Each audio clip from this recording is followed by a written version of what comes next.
All right, give me a couple minutes to talk about this, and then I'll check in and I'll ask you guys some questions as we go along. So I've worked very, very hard to make this show successful, as we all have in this room. And the listeners, I always say, when people say, oh, why are you mad at the listeners for not participating? It's just, no, we're a band. We actually are, as you say, a band of four. Me, Steve, Mike, and the audience. We're a show. We're together. We're linked. That's part of our appeal. It's part of what makes it so great. I think the best podcast in the world, my opinion.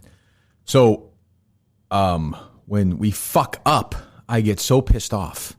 And when it's fuck ups aren't a big deal, and it's just, mistakes are made, da-da-da. Like the thing with Steve at Fenway with me, I was pissed off for a minute, but I wasn't actually pissed off.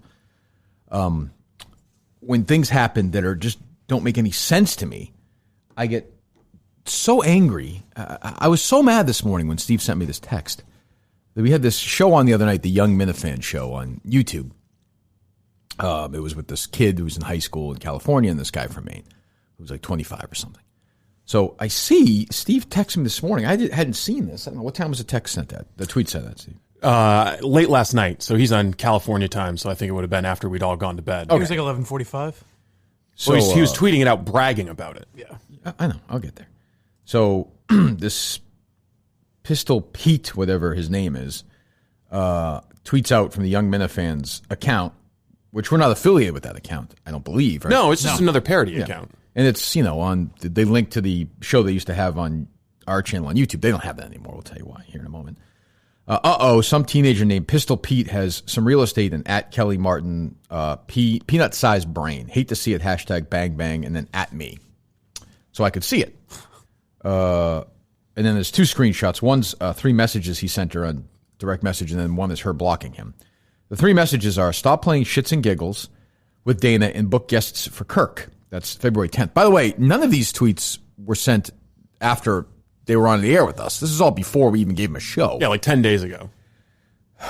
That was February 10th at 11:30 a.m. 10 hours later, humble your bitch ass at 9:02 p.m. And then Saturday, 3:32 p.m., fuck you. Sends those 3 to her. She never responds and then blocks him. And he's taking some victory lap because he's in her head. Meanwhile, she doesn't respond to any of them. I think any rational person doesn't know who this person is. If I got 3 messages from somebody like that, I'd be like, all right, well, block her. You would just get out of my life. She doesn't need to deal with it. And unless I'm wrong, to her credit, I never heard word one about this. No. She didn't say a fucking thing to anybody, which, the idea, so she's pretty tough. So you have to be so incredibly stupid. I don't care if you're 7 years old or 77 years old. To send 3 tweets like that to somebody, messages like that to somebody who doesn't, I don't even care if we like them, we hate them, we really hate them, whatever. And we don't, Kelly Martin doesn't book guests for us. We're not talking about a real enemy here. And by the way, thank God, for all I know, this idiot has sent stuff like this to Shirley, who could go and fucking write some story for the Globe and cause some real trouble for us. Yeah. And then to brag about it is just fucking so dumb. I don't understand it.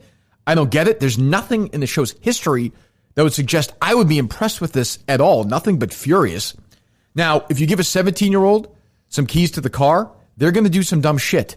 So maybe that's our fault. And sure, he didn't tweet those things before he got the show, but he tweeted at us after he got the show. So maybe he feels empowered and he's some tough guy. I'll tell you what he is. He's a fucking asshole. A 17 years old is no excuse. No excuse. None. When I was 17, I wouldn't have done this. I don't know anybody who would do this. I don't get it. I don't understand it. It makes us look bad.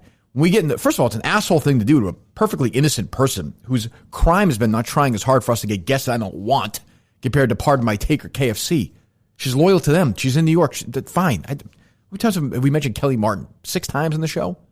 Maybe. It's not a real enemy. It comes up once I think in a people while. Understand that they're real enemies, and they're enemies that we kind of joke around about, who we don't really like that much. They don't like us, but it's not that big a fucking deal. I'd say she really qualifies in that. Yeah. I feel bad. Maybe she doesn't even care, but I feel bad. And it also gives, and this is what really makes me, I'm pissed off because this person does it to somebody who doesn't deserve it. And secondly, now, when people say, oh, the Minifans are psychopaths, well, here you go. They have an excuse. And we could say, no, we don't understand. No, he's a YouTube guy. No. It doesn't matter. They fucked it up. And the Minifans are great, and they're awesome. And they'll send Kelly Martin 500 tweets today telling her how great she is and all that stuff. And that's wonderful. But this is ammunition for people now.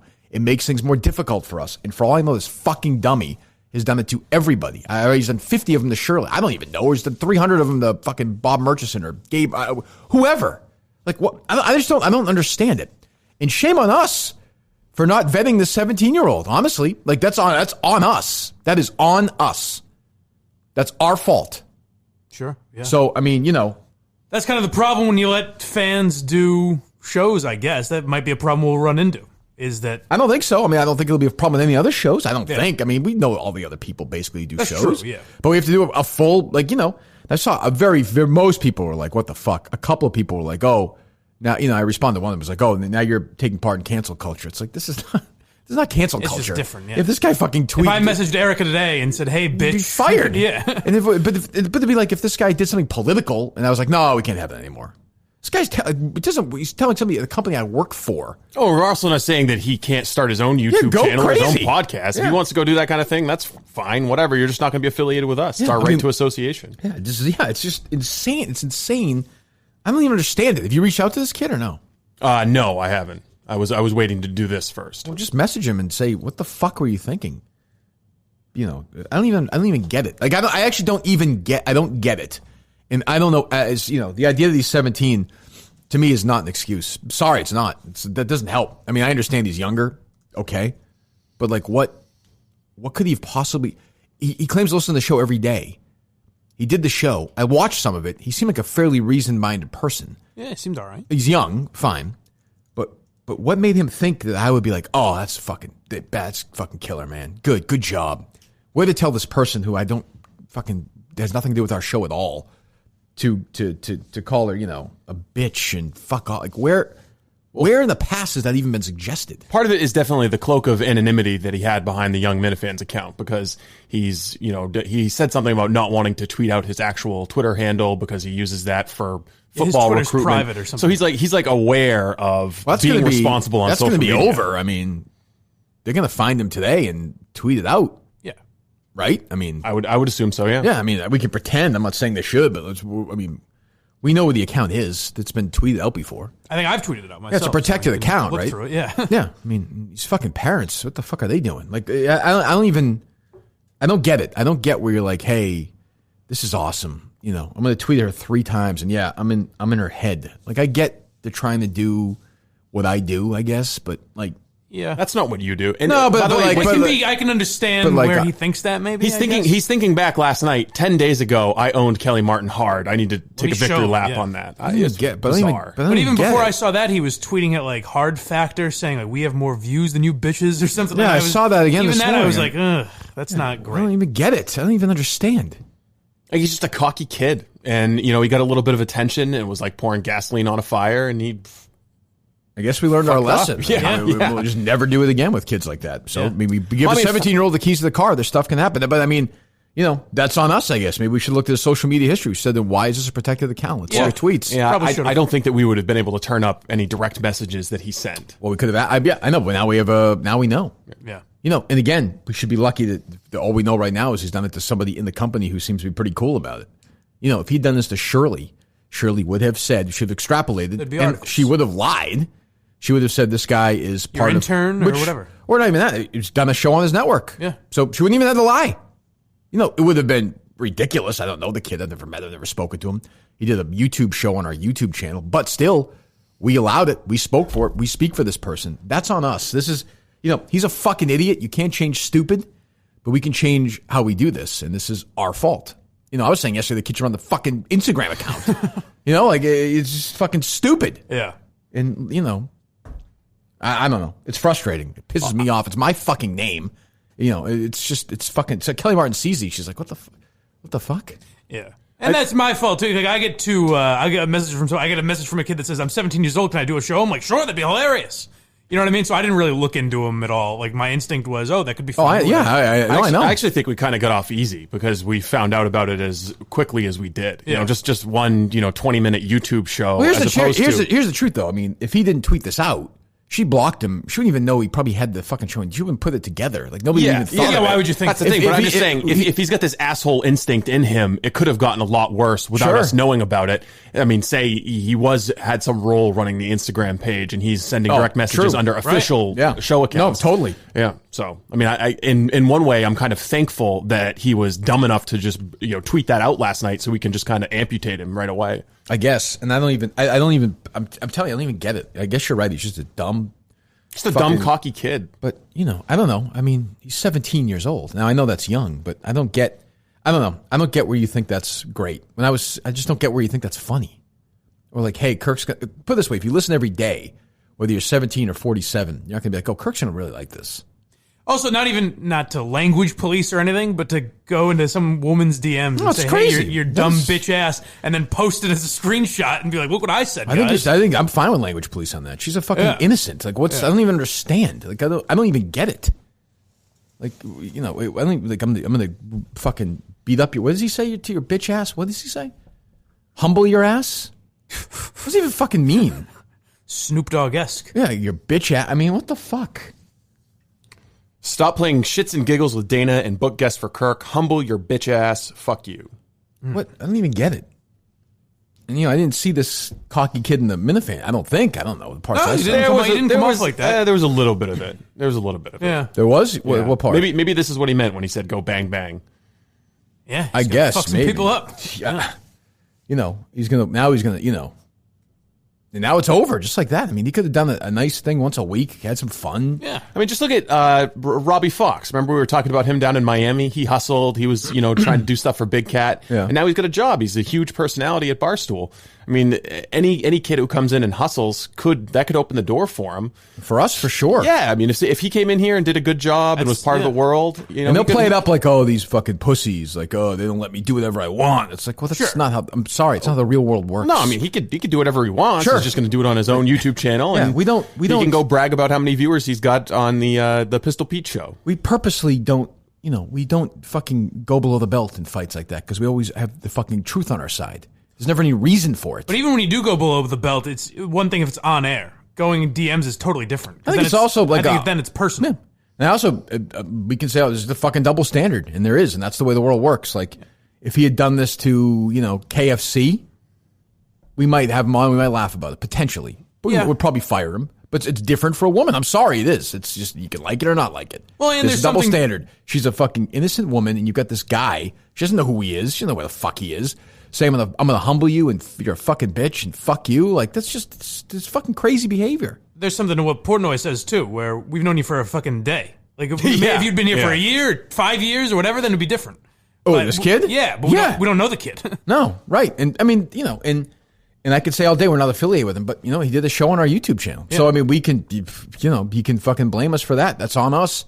It'll never happen again. That I can tell you. He'll never be in our. And he's going to try and do some. Do what these people do when they get excommunicated and try and jump. Or maybe he won't, because if he fucking talks, gets fucking yapping, we can make life difficult for him. So I don't want to do that. He can go away to his high school and play football and do whatever the fuck he wants. But that would be disturbing if I was a college team looking for a character, a player with some character. It would be an issue for me. Yeah, that's all I would say. And, we can certainly furnish that information if necessary, if things are made difficult. That's all. Or you shut your fucking mouth, realize you're an idiot, and stay the fuck away. And don't listen to this show. Go find something else. I mean, I don't even get. It's just mystifying to me. As a parent, I don't understand. I don't understand that. I just don't get it. And what else is there that we haven't seen? We'll find out. Maybe I don't know. Sure. But for all Steve's right. Because this could have been a Globe column this morning. Rough, yeah. I mean, if Shirley gets these messages, she probably sits on them for 3 weeks, lets this kid do a few more shows, 4 or 5 shows. Then she's got some video clips of him talking about Kirk. Yeah, but she doesn't even need the truth. It doesn't even matter. No, she doesn't. Right? We could woke up this morning instead of your text. It could have been the story in the Globe. Kirk. Somebody who works in the Kirk Minahan world is sending me these messages, and they could have been way worse and racial and fucking all kinds of bullshit. And you can't defend that. Yeah. You can't. You fire the guy. I also think it'll be a problem for us going forward, though, because the vision is for lots of fan involvement, building out the YouTube channel. I mean, sure, Latino Kirk could be a child molester for all we know. We don't have. I presume he is. That was, you know what's funny? That was my first thought. I'm not joking. That was literally my first thought. I assumed he was. No, it gets an issue going forward. We might have to vet him. I'm going to work with children. I mean, what do you want? Presumably, the intern would report back from Panora if he was sexually assaulted. That's a good point. Or he's going to stay away from the schools. If he can travel out of state, I think we're safe. No? I don't know. I mean, with a sketchy immigration pass that Latino Kirk has, I'm guessing he has immigration pass. I'm guessing he has a couple of passports. He's going to be in the studio today, by the way, or Friday. Tomorrow. Right? Why? Tomorrow. Why? Doing some workouts. Some videos. When? He's Mike's fitness instructor. What time? After you're gone. After the show. After you're gone. All right. Well, what? Content. Okay. This is not a playground for everyone. Like, this is my studio. Understood. I'm not kidding. Like, what the? They're not going to be in this room. Okay. They're going to use one of the other rooms. Fine. But I mean that's yeah. Maybe we need to do more thorough search on everybody. I don't know. But then we find out things. We say sorry, you're out. Yeah.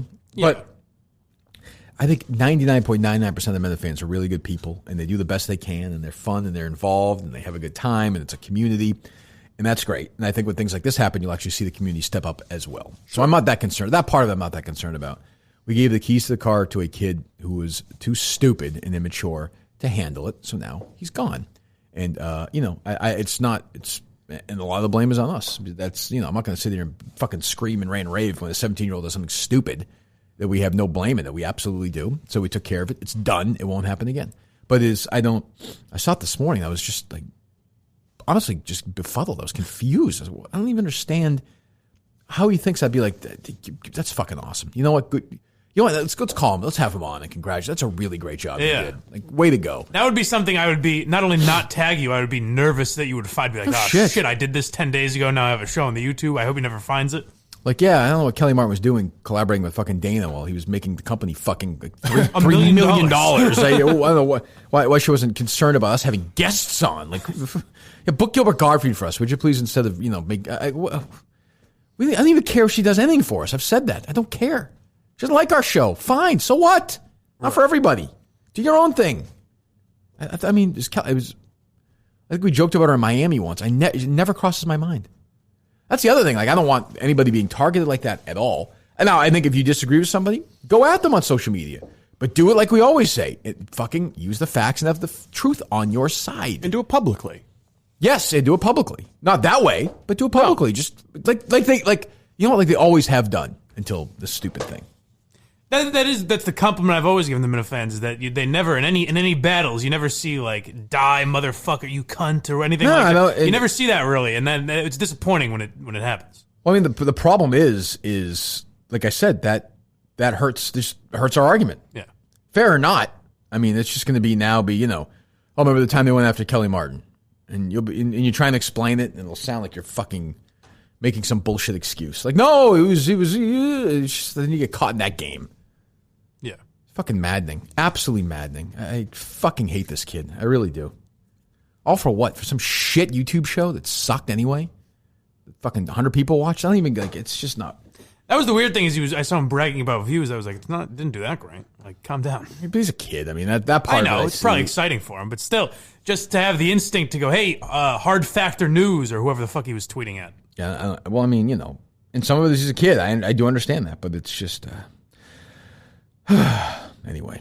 So, we'll see what happens with that. So, if you're a Minifan, you want to reach out to Kelly Martin, go for it. If you don't, fine, whatever. We'll talk. We'll reach out to her today, and that, so all we can do is, hey, we totally, completely fucked up, and it won't happen again. So, yeah, I don't know. Anything from you guys on that, other than that, Steve? No, I mean, I just think we'll have to have a discussion with people before we let them on the channel. I think no more anonymous people being on Mike and the Minifans, I'd say. Correct. Yeah. Yes, correct. Anonymity is, you have to, gotta let us know you are. All right. I mean, if you have nothing to hide, I'm not saying you have to say it on the air, but just let us know. Right. Just say, hey, this is who I am. Well, I also think if we have controversial opinions, we own them. It's our name. It's our public identity. And I understand that there are some Minifans who have, jobs. Oh, sure. I'm not saying out them publicly. Yeah, that's fine. But I mean, we can't let anonymity be a shield for shitty behavior. No, well, we haven't. I mean, that guy went on Mike's thing and then he wasn't on again. Mm-hmm. This fucking idiot is gone. I mean, that's, now there's room for, like you said, if you have a fucking opinion that was crazy, fine. We don't care. But, we're not going after Barstool employees privately for no reason. It doesn't make any sense. It's not what we do. We've never done it. I've never encouraged anybody to ever do that once publicly or privately, ever. Never. Why? I was just thinking about you DMing Dave Portnoy and saying, hey, Davey Mouse, you pussy. I might do that. Well, yeah, that's a little different. No, but that would be like me doing it to whoever. Somebody I have no communication with at all. Yeah. Not even somebody at Barstool, just a random person. Messaging Steve Che and being like, I hope you die in traffic. No, but I mean, these are horrendous examples. Those are terrible examples. It's someone higher than him. Like it would it'd be like me reaching out to fucking Peter Chernin or something. Yeah, or not even him, but just not even somebody at Barstool, just a random fucking like Amy Klobuchar or something. Be like, fuck you. What the fuck? Like 6 times. Right. Then be like, oh, why'd she block me? Yeah, because I own you. That's why. What the fuck are you talking Humble about? your ass. Yeah, like, what are you talking about? Yeah, I own her. Oh, yeah. So she never responded at all, and then she blocked you. Right. Which is how pretty much anyone would handle that. Yeah. I mean, I don't, I give her credit. I mean, in a lot of ways, she could have easily made this a fucking thing. And been like, now at the time, we had no affiliation, but if she'd seen that they're doing work with us, she could have been like, what? Or just in general, she could have easily said, people who say the Minifans are a peaceful bunch, look at this, True. Which might have backfired against her. She probably played that right, but still. Yeah, but so this idea that when they say, oh, the Minifans are psychos, and it's always kind of half a jest and half serious. Well, now you have this bullshit. Yeah. I mean, what the fuck? I don't think that'll go that far, though. I think people will pretty much just forget about this guy. I hope so. Yeah, because Kelly seemed to be cool about it. Yeah, I hope so. But, you never know. But the point is, it just makes things, it's just fucking, that's like shit behavior like psychopaths that go with us do. When they don't have the fucking truth on their side. Yeah.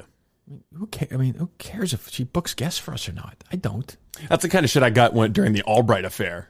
That was like, the kind of DMs people would send. Yeah. It's like what shitty people who defend liars do. Right. It just puts us on the wrong side. So fuck them. Fuck him. Feel bad for the other Minifan, the 30-year-old guy. I know. Yeah. 25. Just a young kid of 48 years old. Do his own show and talk about it. Of course, God knows what's in his history. Murder people. Yeah, right. I mean, really. Jesus Christ. Well, that's what you get when you hire a couple wildcats. Next, we're going to go down to Methadone Mile and find our next show for the YouTube So I don't know who's channel. going to be in charge of this now. Somebody's going to be in charge of just finding out who these people are. I think I have to. All right. The sleuth. That's now they're in trouble. The sleuth is going to be on the case. I guess. Yeah, it's just annoying. It's frustrating. Just aggravating. That's all. Who booked this? Who talked to him initially? I did. What was the conversation? He said, hey, I'm a 17-year-old. I wanted to do a young Minifan show. And so I put him in touch with one kid I think Steve sent me the other kid, and there was another kid who backed out or something. And I said, if you guys want to do a demo, shoot it, and we'll watch it. The show wasn't live, right? I don't think so. No, I watched the entire thing before it went out. So that's one thing we have been doing. Yeah. All right. Well, all right. I mean, from now on, we just got I don't know. One of you two have to do it, or I can do whatever. But yeah. It has to be done. All right. Milton's end of the season warehouse sale has started. 70% off. All fall suits, sport coats, pants, coats, sweaters.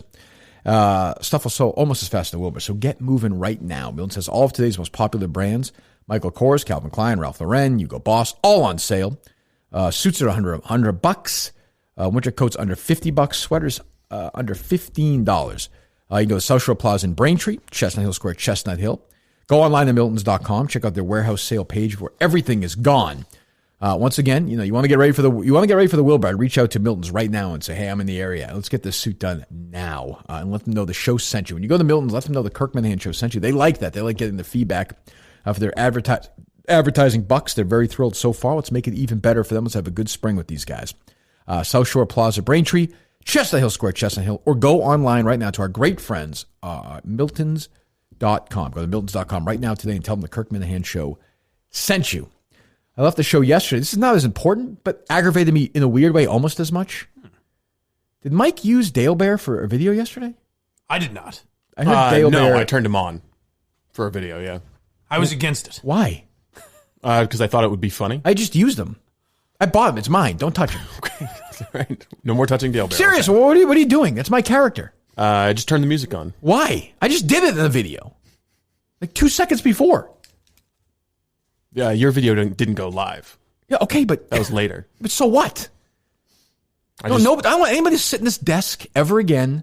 I don't want anybody touching anything. I don't. You can laugh. I don't. I'm not interested in that. Okay, got it. I don't understand. Don't use your comedic instincts. You're not funny.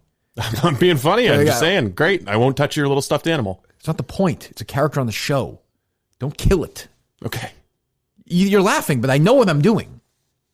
Like, there's reasons why I do these things. You know, Steve Robinson, don't use my comedic property. Okay. Do you understand what I'm saying, or are you just being glib? No, I understand what you're saying. Okay, fine. I don't get what I didn't watch it. What was it? The horrendous Mike wrap up at the end of every show? Yes. Yes. Okay, it's fucking terrible. So, what did you use for the dumb Instagram page? Yes, I did a little bit of video while it's loading and people are coming on board. They were looking at. Can we get this Instagram page to be good, please? I'm serious. Yeah, we're working on it. We're putting out more content this week. We week. suck at it. We need somebody. I know we've tried and that probably didn't work out. But, we got to find somebody else who, isn't a fucking psychopath, a 17-year-old psychopath, to run the Instagram account. We're not good at it. We can't do it. Right. We have lots of strengths, all of us, some more than others. We have weaknesses. We suck at Instagram. We do. Yeah. So, doing a daily wrap-up video to me is not fucking then. No one's going to be like, oh, I'm going to follow this show. No, it does add something, I think. No, it doesn't. Okay. So, what does that add? What does it add? Just daily content. People can go to it if they want to know what's on the show before it comes up. But you think they'll listen to the show anyway? I think they might. So then who gives a fuck? I don't know. Who's going to follow I'm not blaming you guys. I'm just saying, in a way I am. It just seems like a basic, easy thing to do. It doesn't take anything away from my time or, you know what I mean? That's true. Nothing to add. But it doesn't add anything. My point is, and I suck at it too, I'm grouping myself in with you guys here. What I'm saying is we need to find somebody who's good at this. Right. You told me, Steve, that this is a really important element, right? Yes. Okay, and you're trying hard at it, and I appreciate that, both of you guys. But I'm saying we suck at it, so let's find somebody who doesn't suck at it. All right. That seem difficult? No, I think so. I think we've I'm working with a new intern who is video and Instagram savvy. So I think he might be somebody. He's a new intern, 17-year-old. He also sent a few emails to Jen from. He's out of Utah. His name's Theodore Bundy. Seems like a charismatic guy. He's got a nice smile. He's good with the ladies. He's a real charmer. But he put together the you fighting with Francesa that we put out on Instagram last night on IGTV. How was that? It came out. I think it was a nice little 3-minute video. I think it was good content. I think it was the kind of thing that we would want on our Instagram page. Okay, good. Who's this intern? His name is Nick. Nick. Where's he from? He goes to Penn State. He's from Kansas, I believe. Jesus. He's great. Coaches at Penn State? Awesome. Young up-and-comer. His name's Jerry.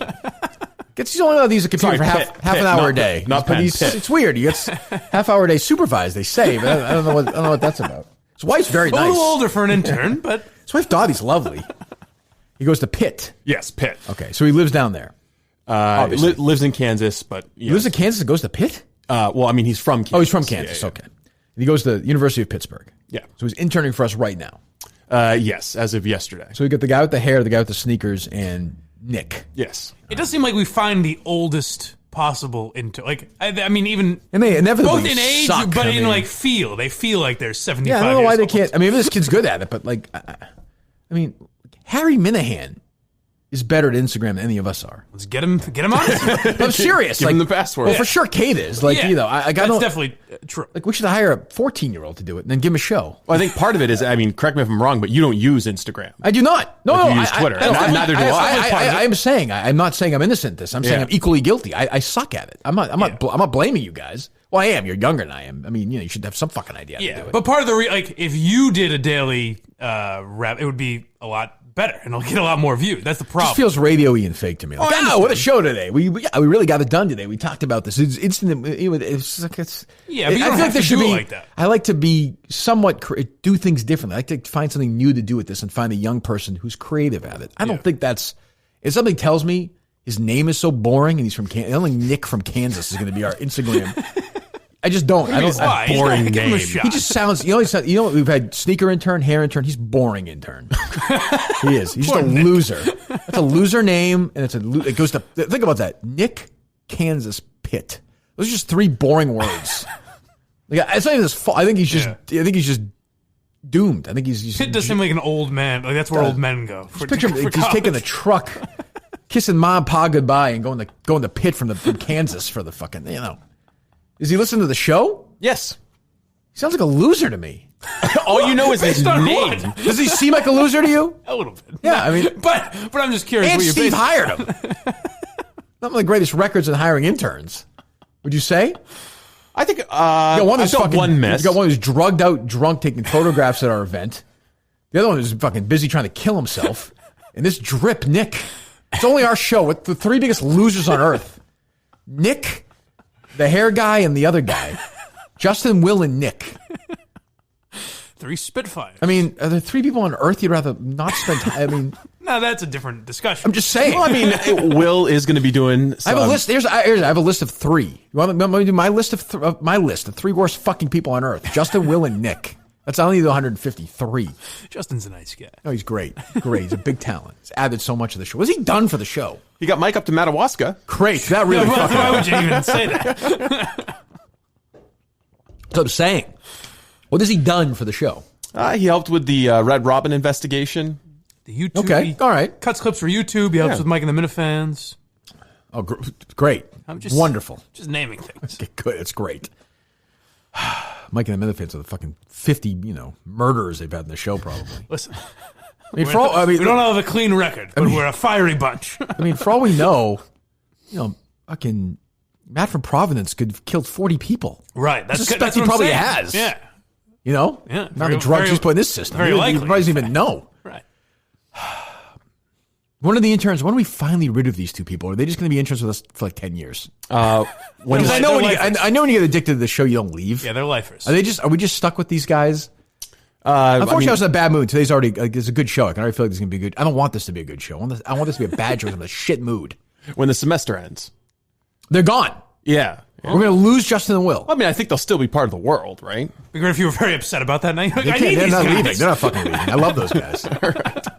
I have to say I miss them. I mean, they suck. But I know, you kind of miss them already, right? You're thinking about them? Well, Mike will miss them. I'll miss Justin for sure. We're not going to banish him. I mean, if Justin still wants to help out with Mike and the Minifans. What fucking talent are they going to bring to us when they're not interning? Are they going to be hosts? No, Justin, I think if he wants to have some kind of arrangement with Mike where he helps him with the tech side of doing Mike and the Minifans, I mean, that's fine, right? Yeah, or any of the videos we can do. He helps with that. Can't pay him anything. Right. Give him some rope, baby. What? Why are you going to say that? What? No, I'm saying if he makes a mistake, I'm saying. No. Give him some slack. I'm allowed to make those jokes. I'm in that world. All right, good, because I was going to fire one out too. I mean, what the fuck? What'd you hire this loser Nick for? He's not a loser. I think he's going to be good. Poor Nick. Do we have any sound? Give me the Steve Roberts. Yeah, what's his resume? No, I don't want to call him. What was the interview process? What captivated you about him? Basically, did you do a check on him to see if he had tweeted anything stupid in the past or been arrested or anything? Yeah, I did a little searching on him. He's lying. Good. I didn't find anything that came up. You looked up his Twitter history. I didn't comb through it. I didn't scroll all the way back to the beginning of his Twitter history. I Googled his name. He said he blogged at some website, so I just checked that out. Mostly it's can you produce top investigative process. The DC sleuth has been this is also nothing at this point. This is also before we had this experience with what's his name, the young Minifan, Pistol Pete. Yeah. So I'm not actually on my guard if someone's reaching out. If it's an intern, I would say that's different. I know, but I'm just assuming that if they're a Minifan and they're reaching out and they look normal, clean. Well, I'm not. They look clean. I'm not doing a criminal background check. Hired Justin and Will. I'm not doing a criminal background check. How clean they look? They're the 2 biggest slobs I've ever seen in my life. Well, they don't exactly submit a photo with their resume. What do you mean look clean? Just scratch and sniff a picture? I search it and it's not Nick was arrested for DUI and murdered a bunch of people. Right. Oh, okay. Well, okay. I'm sorry. Okay, it's fine. Great. So you can't Google search stupid, unfortunately. Oh, really? So, what is the interview process like?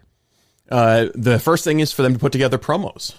I give them a bit of video from the show, and I say produce a promo that could go up on Instagram or could go up on Twitter, so that they demonstrate that they have the technical capabilities to do what we need them to do. And this boring fuckwad, he did a good job with it, or no? He did, yeah. You can check out the Francesa video on Instagram. I thought it looked good. Fuck Instagram. Then what happened? What next?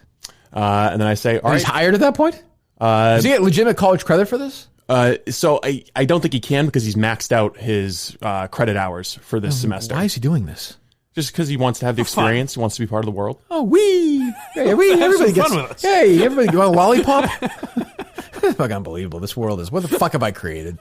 What the fuck? Well, now you've It's got Steve Nick. on the phone call with fucking carpenters putting together all kinds of goddamn shit. I mean, think of your world right now. I'm aware. You know, Jerry was right. Well, Not the other text we'll read in a minute, but that's what I thought you were referencing. well, yeah, he actually was right both times. Now I think about it. The guy knows what he's talking about. Oh, Christ! All right, so so Nick's all right. You're vouching. You're vouching for Nick. I am vouching for Nick. Yes. We'll see. Guarantee Nick's got no skeletons in the closet. I mean, I can't guarantee it. Let's not get crazy. I haven't had access to his DMs. I mean, if the process is they give me their Twitter password so I can go through and look at their DMs, maybe they turn over their phone. A little strong. I'm like Roger Goodell. I'm just saying, in the future, just let's, I don't know. Like when they find these, this is how dumb I am. So when they find, and it's going to happen again this year in the NFL draft, some first round pick's going to call some kid a gay slur in high school. Yeah, or use the N-word in a rap lyric. So how they find it for 2013? What do you just look up the guy's name and that word? At mention and that word, yeah. Oh, so at whatever. Yeah, Blind at Mike. Kirkman, yes. Right. So if you do at Blind Mike something, they could find it. Mm-hmm. Right. You should be able to, yeah. The only thing I found tricky now is if you're someone who gets a lot of replies, because then all those replies also part of it. Yeah. So if you're what you can do is from : blind Mike _ and then the word you're looking for, and it's just tweets from the account. I hate to legislate, but it's like this idiot high school kid that protected the account, right? Yeah. That's dangerous, I think. Yeah, you have to be public, maybe. Yeah, I don't know. I mean, but at the same time, I don't know. That's tough because then it could just be an innocent person who doesn't want Minifans. Oh, true, very true. Them, Yeah. So I don't know. We'll have to make some. And we got some new show coming up on Monday. Yeah, this is one I'm kind of concerned about. Oh no, it's going to be something that we obviously it's not going to be live. We're going to see it first, but it's supposed to be the Mincel show. Yeah, they've got a good premise. It's going to be Mincels going back and looking over old Kirk WEEI content and talking about it. But I've heard rumors that Rich Kelleher might be involved. So I don't know. Oh, gee. Well, are you serious? Then shut it down. Yeah. From who? Actually, from this Pistol Pete. Pistol Pete was warning me about potentially allowing dangerous content. Jesus. Well, I'm looking at it here. The account that's running it is, I don't even know who these guys are. At Westboro Baptist Church. Do we know these guys? they're good people. They're okay? Yeah, We've vetted it's fine. Don't, All right, don't not an look issue? too much into it. Don't All worry right, good. about it. I shouldn't worry about it? Jesus. At Zarnaev? I don't know this guy. Yeah. Does he seem like he's a gonna be young problem? up-and-comer. He's good. I mean, well, if that's the case, we'll find out if that's true. And if it's true, forget it. I have no interest in that. No. I have very minimal interest in going back to the old days and listening to that stuff anyway myself. It is a funny idea, though, for people that found you at Barstool to go back to your old stuff and see how they feel about it. I got no problem with it. It won't be for me probably because I hate listening to myself. Sure. But there's a place for that. Sure. I think there's people who want to hear that. I know DEC does it all the time. I was going to say it appeals to the old, like DEC and the new people. Right. DEC definitely shouldn't be vetted. I saw him freaking out yesterday. Let's not get crazy. He was tweeting out. Did you see him? Everyone's losing their minds. You see this? No. Well, he's tweeting out. You got a call from his mom. His boss, yes, I did see that. His boss from work, yeah. And he's like, do you have a podcast? I'm like, is he nervous about it? I don't know. I'm like, just hang in. I mean, really, what's the big deal? Yeah. What? The answer to that question is yes, and then what? It's not like you said anything. Well, I mean... oh, really? You know what? Never mind. You should be concerned. Try that again? You know what? Shut it down, DC. I just picture that. What does your mom's tits look like? I just picture the interview, the guy being like, "Do you mean areola? Look, what do you mean palm size? Now, give me an example of that. I don't understand. Like, show me on this doll. I'm not that big of a creep. What do you mean, like dried up? What are you talking about? And we understand, and we can't get the sound of it, so we're going to make you do it. Could you perform live for us the song that you did? We understand there's some kind of holiday song. Vomiting and shitting blood. But it's just one line over and over again. Is that correct, sir? Oh, God. It's like you took Viagra. But I think this is part of when the show gets bigger and bigger. It's just gonna be more shit like this. It's just you can feel it getting bigger now, and it's right. That's part of the problem. People are not. Comes with success, I suppose. But boy, oh boy, everyone's gonna hang on here. We're gonna get through this. We'll get through this together, under the guidance of my man, the next president of the United States, Michael Bloomberg. A steady hand. Who it's not possible to honestly, if this guy stood on the stage with Donald Trump, I would fear for his life. I feel like Trump would actually bite his head off. That was my first thought because they went after him with Trump-like tactics. But that wasn't even Trump. No, that's what they went after him as if he was Trump, and he just could not fucking. That's the thing. Elizabeth Warren, not one of the best debaters in the history of politics. But she did a good job, right? Ripped his fucking head off and shit down his throat. Well, I mean, 2 seconds into the debate. Well, not only that, but then I mean, like Bloomberg is zero personality. All we heard from were you saying this? Somebody was saying this the other day. We were talking about maybe he's like Trump. He's from New York and he's this arrogant guy. Oh, that's what everybody's been saying about him. He's got a little bit of swagger and he's a businessman. He's got a little bit of a wit. He rolled over. He's done. It's like he didn't think that he was going to be attacked. I don't care if he's got $3 zillion. He's done. They finished him last night. They ate their own. They spit him out. He's done. I mean, I'd like to see how many people watched the debate first. Almost doesn't matter. I don't know. Yeah, because you see all the clips on Twitter anyways the next day. Maybe. You might be right. Maybe some old guy voting in just been tuned Iowa out. has no idea, or whatever. A state doesn't in Nevada. Plus, a lot of the Super Tuesday votes have already been cast. But here's the thing, though. Like, eventually, okay, we'll play it out, though. So let's say he gets through as a nominee. A lot of people are going to watch him stand with Donald Trump on the stage, and he will have no chance. Trump is. Oh yeah, he's not. I'm not saying he's going to be president. I think he still has a fighting chance in the Democrat primary. It was unbelievable television last night. It was one of the greatest sitcoms ever. Instead of Friends, you had these 6 people, in Nevada together doing this. You had fucking Bloomberg, who looked baffled the whole time. Liz Warren, who was dancing around. You had Bernie. You had Biden, who was increasingly more confused, losing his mind, right? Yeah. And then you had a little side dish of Mayor Pete and Amy getting at it. It was the ranch dressing lane. Yes, which they were at one point, like until they went to the first commercial break, it was wild television. At one point, Amy and Pete are arguing. Everyone keeps. I hate when they put their fucking hands up. Shut up. Yeah, and they look like little kids. Yeah, and they're all fighting with each other. And Bloomberg is just sitting at the end like he had no idea what's going to happen. To me, the takeaway from the whole thing is, if you're Bloomberg in 2020. You cannot say that, the NDAs, it's really up to whatever. I don't he may be legally right, but you can't say that. Yeah. The one thing is he talking about? Let me ask you about something else. Several former employees have claimed that your company was a hostile workplace for women.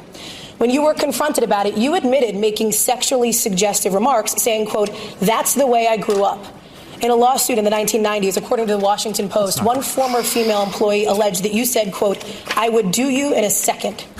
And then you DM'd her, you would humble her bitch ass. I mean, you can literally see Bloomberg. Hold on. You can see Bloomberg shrinking. Even he's mini anyways. What I've been told. That's what the president has told me. Yeah, he was not great. He's shrinking and just looks weird and old and he just looks like a minor leaguer. In the second half, it felt almost like he got more confident. But at the beginning, they asked him a question, and he was like,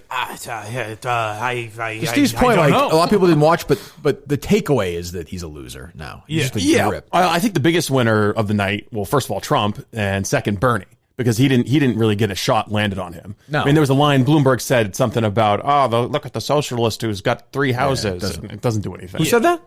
Mike Bloomberg. Is he here? Can you tell? How could you tell? Sounds so quick. It was pretty good, right? Wow. Dr. Evil? But I have to say, and I read the Globe's report cards, and they gave her an A and said she did a magnificent job. Yeah. Liz Warren did very well last night. Let's be fair. It's not going to help her, though. No one's going to vote for her. Steve, no one's saying that. Take it easy. She's a fucking liar. She pretended to be a Native American. I know, Steve. She pretended to be an Indian. Steve, I know. We know, Steve. We know all that. She did good night. She did a good job. I would never vote for her. She didn't do a good job last night? No, she did okay. She's the one who held his nuts to the fire on the NDA stuff. And then the beginning, the line was pre-scripted, but she fucking... he was done at that point. And you know what? He could have come back, but he's so... Donald Trump for another 4 years, and we can't stand that. Oh, yeah, Mike? I'd like to talk about who we're running against. A billionaire who calls women fat broads and horse-faced lesbians. And no, I'm not talking about Donald Trump. I'm talking about Mayor Bloomberg. I like that, though. Because that's their version of playing ugly. I love it, though. Because even the audience is like, ooh. The one thing Liz Warren did that infuriated, I think this is why people hate her in general, is when everyone was attacking Amy for not knowing the Mexican president, and Liz Warren steps in and goes, "Hey, God, someone had made a mistake. Can I say something? I thought that she did a good job there. Liz Warren? Yes, because I thought that was ridiculous. Oh, it was. So the woman from Telemundo goes to Amy to know the Mexican president was. I know she's doing, and you're right, she's doing that just to curry favors. Yeah. Everyone's like, you're a nice person. But that was fucking ridiculous. She forgot the guy's name. And to her credit, I gotta admit, I like Amy. Did you see? I like Amy. I like the way she treats her employees. I like her. There might be I like her. There might be one clip that would make you not like. Have you seen the joke that she tells? Oh yeah, over 3,000 times. Every fucking time. It's not good. But you know what? She seems like as close as you can get to a regular human being on that stage. Not at all. On that stage? On that stage, I suppose. Yeah, she is. Pete's like a robot. Pete almost cracked last night when Amy went at. Almost, but he can't.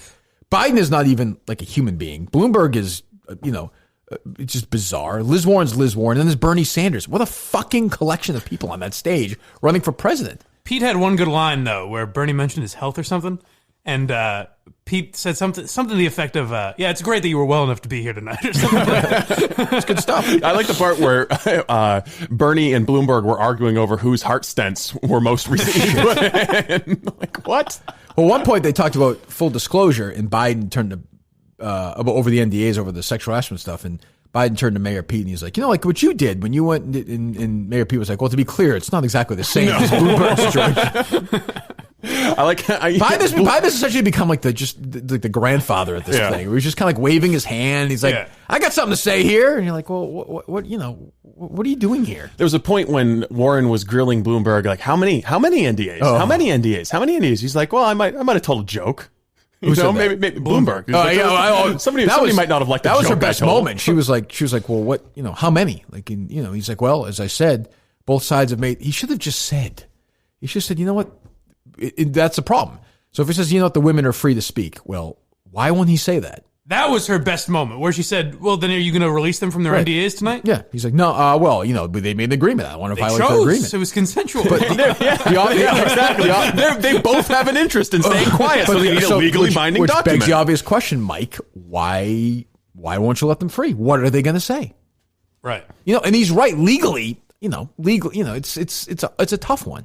Yeah. Obviously I had you guys send NDAs right away for obvious reasons. Well, technically we did, right? I did. Did you? Yeah. You did? Yeah. No, I didn't.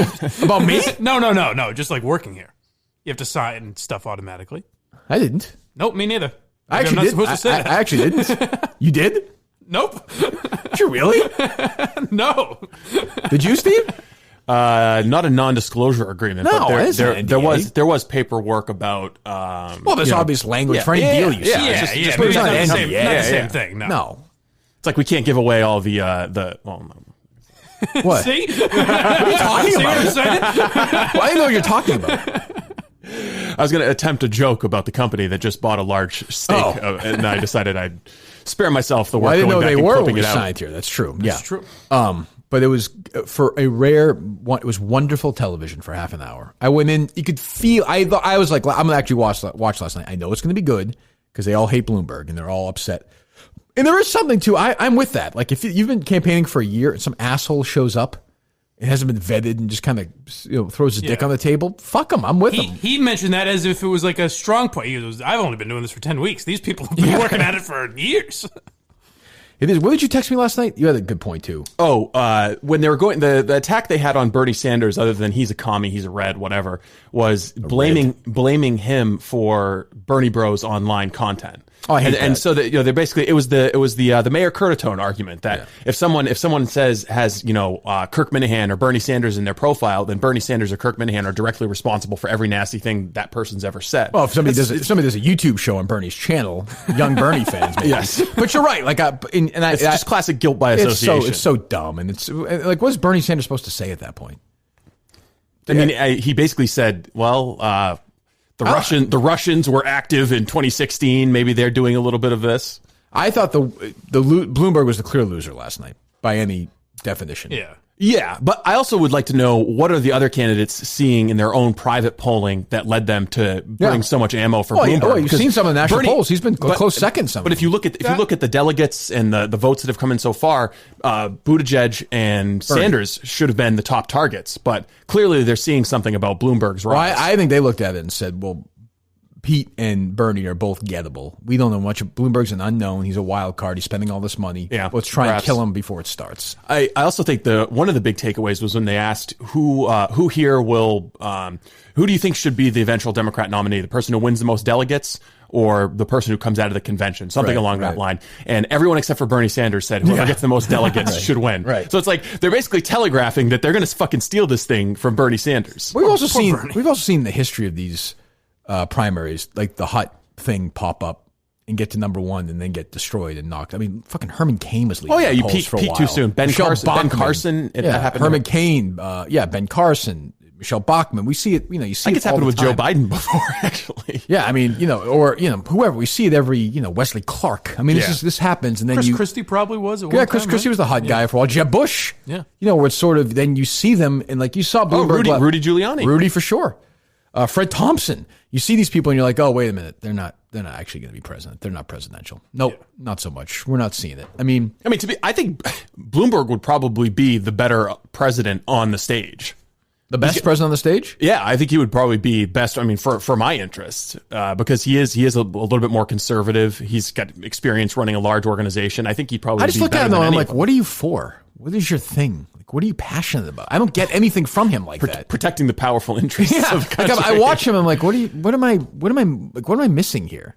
Like, how'd you get elected mayor of New York? Yeah, that's a good question. People hated him too as mayor, didn't they? Yeah, but he got reelected. And he literally went on a radio show and was like, you know what? I don't think the problem is that we're arresting too many minorities. I think that we're arresting not enough minorities. He doubled down. He's like, I have proof about this. Like, what are you doing? Like, what the fuck are you? And they didn't give him enough shit on that last night. No. Like, I think Bernie started with that. They said some line about throwing him up against a wall. They just kind of vaguely alluded to the audio that had been dumped out. But the real winner last night was fucking Trump. Of course. Not even close. He must have been laughing watching did he tweet? This was the most embarrassing thing I've ever seen. He's right. I mean, if they were smart, like they would sit Trump down and be like, "Look, you are live tweeting this debate, the whole thing. Oh yeah, just 2 hours, do an Instagram, do whatever you want. Why not just live stream it? Yeah, they should just watch it. Wouldn't you love to watch Trump watching it? He should do one of those rallies, but have like a projector behind him. And be like, look at this. Just talk the whole time. No, I think you just do the embedded live stream. So it's Trump sitting down in the corner, and you're watching the debate. Wouldn't it be amazing watching Trump have dinner at the White House, just like hanging out watching that? I mean, who wouldn't watch that? That would get 50 times the number of MSNBC last night. Oh, my God. Oh, definitely. MSNBC would drip after drip on that stage. Lester Holt and fucking Chuck Todd, who sucks. And what's her name? Haley Jackson. And then you get the people from Telemundo. That word for Telemundo, that was shitty reporting. Like, that's your question to Amy Klobuchar. Everyone was clapping for Chuck Todd because he asked Mike Bloomberg, should you exist? Because it's this whole thing, the lefties say billionaires shouldn't exist. Like, oh, good line, Chuck. I love the idea that people are like, oh, it's shameful that Bloomberg is putting his money. It's his money. If he wants to waste it on running for president, who cares? That's the one thing I thought he did good is that he didn't hide. He wasn't ashamed about having money. He was like, I made that money. I'm not going to apologize for it. Did you see that infographic that Mother Jones tweeted out showing how wealthy he is? I think I retweeted it last night. It's just it was like using a visual representation of his wealth compared to like the value of all NBA teams combined. It's $60 billion, right? But it's just like, it's kind of staggering when you realize exactly how much money he has. If he spends $500 million on this campaign, it doesn't matter. Pocket change, yeah. Right. I mean, it's $60 billion. Yeah. Look at the interest he has coming in. Trump's probably been good for him, I would think. The one part I wondered, I almost felt like he could, if he was better at debating. Maybe he actually didn't want to be in the debates. If he was better at debating, he could have done something with, like when the crowd booed when he said, other than a couple of jokes, there's nothing in these that could accuse me of anything. Right. And people like booed at that. That was a point where he could have made it where he's the kind of the Trump of that party that people would have got on board with maybe, but he just didn't do it. But the difference is though, but the difference is from the start at debates like that 4 years ago when Trump said something like that, the crowd cheered. Yeah. There was just a movement. He did a much better job of that. There weren't Bloomberg people. I mean, remember guy. the first thing that Trump said in the debate was the Rosie O'Donnell thing. Yeah. That was the first thing he said. Like if they did that to Trump, from that was the Megyn Kelly. Yeah. That was the first moment he was ever on the debate stage, and you were like, "Oh my God, this is actually going to be what I thought it might be. He's going to do this." And he went on and just, assassinated people for months. Yeah. Bloomberg should have just not done the debate. I thought about that too. I was like, why doesn't he just say these are canned questions? It's stupid. I'm focused on the real work of defeating Donald Trump. Remember when Trump did the... he skipped one. He skipped the debate to go to a vets fundraiser. And he brought Santorum with him and the guys who didn't quite... Remember they had that bad undercard? Yeah. Like they had the JV one with 5 or 6 people. And he brought Huckabee and Santorum. If Bloomberg had done that last night and been like, I'll just take questions from you guys at the same time, that would have been a great move. But he doesn't have that personality. Yeah. He's a fucking zero. I was amazed guys like that can make $60 billion. Amazed anybody can. But what? He's just... he's got to have some kind of talent. Yeah, I imagine. I can get you to sign an NDA like nobody's business. It's a couple of jokes. True. What? Just a couple of jokes. What do you want me to do? He just seems so unprepared for that moment. How is that possible? It would have been great. I guess there were rumors that he's gay or something that I have no idea, but it would have been great if last night... Have you heard this? Yeah. You have? Yeah, I've heard people... SNL used to insinuate it all the time. Mike's the only one who doesn't know that Pete is actually gay, and he's the only one who knows that Bloomberg might be gay. It's a very odd political... But it would have been great if last night when they were accusing him of all that stuff, he's like, what are you talking about? I'm gay. That would have been a good move. A powerful move. SNL used to insinuate that? I've never seen anything. Maybe I'm wrong. Maybe they used to make him very effeminate, stereotypical. Really? Oh, you might be right. I've never seen that. Yeah. I don't know. I don't know much. I actually don't know much about the guy. I mean, other than how he's made his money. I know he banned soft drink, big soft. Yeah, he was big. Yeah, he's big anti-soft drink guy. See, that's the thing that Republicans would kind of want him to be the nominee for Democrats because you come after you nominate a guy who wants to ban guns and our soft drinks. You get your Mountain Dew and you'll get your guns. Exactly. See you later, and asshole. Something Trump has done brilliantly that previous Republicans haven't is market his message, his platform to African Americans. Yeah. He's commuting sentences of people, criminal justice reform, that kind of thing, and then he'll run commercials and Facebook ads down in every minority community about Bloomberg. He's also done a good job making himself seem like common, like the food he eats and stuff. Like he likes hamburgers. Yeah, and, he's a regular Joe. Yeah, or he'll drink Diet Coke, or he doesn't try and pretend like these other. When you read these Q&As and they're like, "What's your favorite guilty food?" and they're like, "Oh, I like whatever." Some ridiculous thing that no regular person eats. Like that French songbird or something. Yeah, it sounds like you with your food. Your dumb food tweets like you had last night. What was that stupid thing? About sauce or trout? Oh, by the way, we have to give our friend Courtney Fallon some credit. Do we? When you play along, she went back, she joked, you went back at me and tweeted and joked around, no? I guess. It kind of annoyed me. Really? Come on, Kirk. She wants you to name a sauce. What's your favorite sauce? No, I know. She said she was laughing about it. I'm sure. Look, we can't... Honestly, she's probably nice, but... she's a very nice person, I'm sure. Yeah. But you can't have both. You can't... If they don't get back at us, we kill them. If you try and play along, we can't kill them. That's true. You're right. What is the sauce? You're right in that it was a obvious, waving the flag, hey, let's be friends. But so what? She's not an enemy.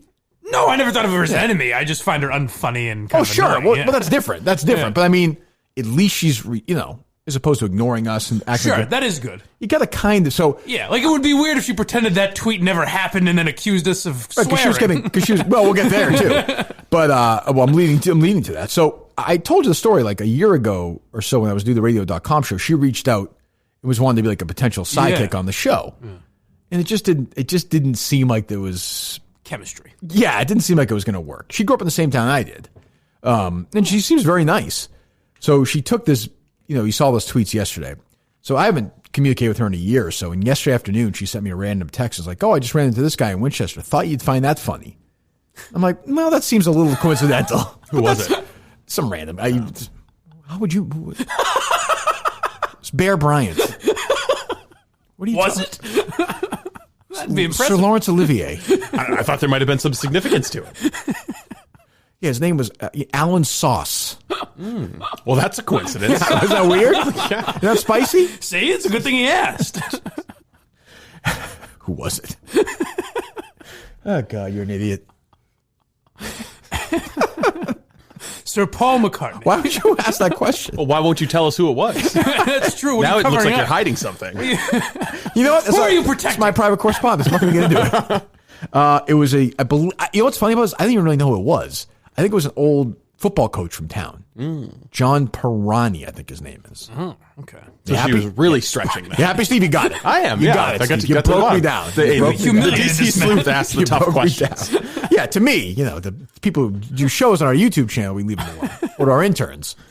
Well, it is your name attached. So I was like, hey, just so you know, like, don't, thanks for responding. Just have some fun with them. They're all animals? they're all good people. And, so I think she's, I agree. I thought that her sense of humor is not the greatest. No, but I can't kill people when they at least then try to play along. That's fair. And it seemed like she actually she got some nice. People seem won over by that. That's even fair. like So she's not. It's the smart. She had the right instinct. It wasn't the greatest joke, but it is smart to not go, "Hey, fuck you!" and you're stupid. Right? Like this is sort of like she's a complete innocent in this. Like it's not like she's fucking Joe Zarbano or Mark Hanna. She just happens to work in a place. Yeah, she's not like a Shirley or a Murchison or a Kelly Martin or one of these people who really have tried to bring us down since day one. So maybe packing. Oh, not Kelly Martin. We like Kelly Martin. I'm kidding. Just in case the psychos are out there. Well, I wondered about that too. I talked about that with a source. I will not reveal the source's name. I will just say before I spoke to him, he got in the car, and once again, he had to blow into an instrument before the car started. It was a horse he was getting at. But yes, it was. Another dead horse. But I wondered that too. So when AF shuts down, the program director is also doing some work at EEI. Why don't you have two people? Like, what happens to this program guy? directors? Yeah, it doesn't make any sense. So logic would tell you. Oh, that One place, has to go. Logic has no place there, though. Well, they started out yesterday's the Greg Hill show started out, and Fitzy made some crack about how Stiz Grimy wasn't going to be employed anymore, and they were like, "Oh, that crosses the line." Let's take their foot off the gas here, Fitzy. It's no place for that. So, well, one of the men in that room killed that station. Doesn't seem to care really, but That is strange, but it's also like, I mean, what am I supposed to? It's not his fault. No, it isn't. But Like, it's he like took a job. you can tell a fucking joke about it. Yeah, oh, that's true. But like, he took a job. They just never replaced that show, which is so weird. Yeah, it doesn't make any sense. It seemed like they were about to, from what I hear, but then they sold, obviously. Yeah, I mean, I'm sure they could get a call, and also, I mean, it's been 8 months or whatever, so I don't know why. That's true too, by the way. I act like they were just about to, but it's been almost a year. I mean, they didn't have a show ready to go. Like, you need a morning show. I would have syndicated. I would have put Greg's show on both channels. I don't know why they didn't do that. Oh, that's not. That was an old audience. There's no reason they couldn't. There are literally some people who listen to Greg's show every day and are like, "Oh, I wonder what happened." Oh well, like there are people who will not go that. As opposed to just leaving them on. Then you combine the ratings. Not that. Can you do that? Wouldn't that take away? Would that take away from EEI's ratings? Or is that not how? It works? But if you combine the two, what do you care? You can do that? Well, you can. I mean, you could. I mean, whether or not you do or not, you could say like we own both. And then when you pitch them to advertisers, like, hey, just so you know, you combine the two ratings. Like they're doing a 9. Right. Or they're doing a 10, whatever it is. I mean, and then you keep AF somewhat solvent, I think. I don't know. Nor do I care. Yeah. It's outside the box thought. This was never discussed, ever. And that's barely an outside the box thought. That took me 2 seconds. So, and again, the Minifans, I'm not thrilled with today. Obviously, the young Minifan guy. And then you've got another Minifan who's an original Minifan using the C word on public airwaves. Tim from Canton. I mean, I just can't. Yeah, why would he do that? There's no play. By the way, did you see the amount of views in this video? It's like 30,000 or something. I'm confused. You never know what's going to hit or not. Which is also, it's funny because if you just hear that video, there's no context. Yeah, it doesn't like I said it's humiliating, but if you see that tweet, you're like, why is this humiliating? I don't understand. I should have not underestimated them yesterday because I had both clips of that audio and I was thinking of putting it together as a video, but I was like, I'll save it for the show. We can set them up and then put it out. But so there we go. So explain to me what am I going to hear here? We've got the call from Tim's end, and then we've got the call from the WEEI. Okay, so we played the sound of Tim yesterday calling EEI. So here it is. Hello, Ryan. Hillman. Yes. This all began in Boston. How does Curtis not know who this is? Coronavirus. I'm telling you. I haven't heard that yet. Look up Dr. Lieber from Harvard, why he was arrested. Yeah. But bigger question is, there's a patient zero here in the United States. There is? Yes, his name is Sean. You tried to fight him at Ned Devine's the other night. Any comment on that? Ooh, the language there. Guess not. So that's where the call ends, right? Yes. So he's hung right up on him, yeah. Now let's hear how it sounded on WEEI. Well, I mean, I'd be curious to see how I'm sure they had some fun with this, right? Well, I mean, Greg Hill should acknowledge that there was an altercation, be honest about it, and transparent, right? Yes. Yeah, well, the caller asked about it. I mean, if there's anything you'd say about our show, we started the show today. We didn't have to talk about this situation. We could have ignored it. They would have. 99% of the shows have ignored this tweet from this young Minifan. Sure. I will say this is the most amazing 80 seconds of the Greg Hill show. Like if somebody, there's a lot to it. If somebody, there's a lot to it. You've heard this. Oh yeah. I would react to it live. I want to hear it. If somebody said that you've got 80 seconds worth of audio to just explain what the Greg Hill show is, this is the 80 seconds of radio that I would please choose. put this all over me. I want to hear this. Hello, Ryan. Hillman. Yes. This all began in Boston. What? The coronavirus. Oh, really? I haven't heard that yet. Look up Doc. Yeah, I mean, listen, I got to tell you something. If you want to call in and use you got to use what do they call it? The King's language. The King's English. God. There's a very clear list of like 8 words that you can't use. I want to wait to react to it. It's 2020. Are they ever going to change that? Probably not. Not for Trump. Hold on, keep listening. Well, I mean, if you can use, if you can drop C-bombs in your car, why can't you drop them on the radio? I get it, but then there's no difference from the podcast to the satellite to the terrestrial. It's all just one big hodgepodge. Just one big conglomeration. I almost want to believe them. This is so fucking crazy. C-bomb started out as the coronavirus, and then I was like, I'm right here, guy.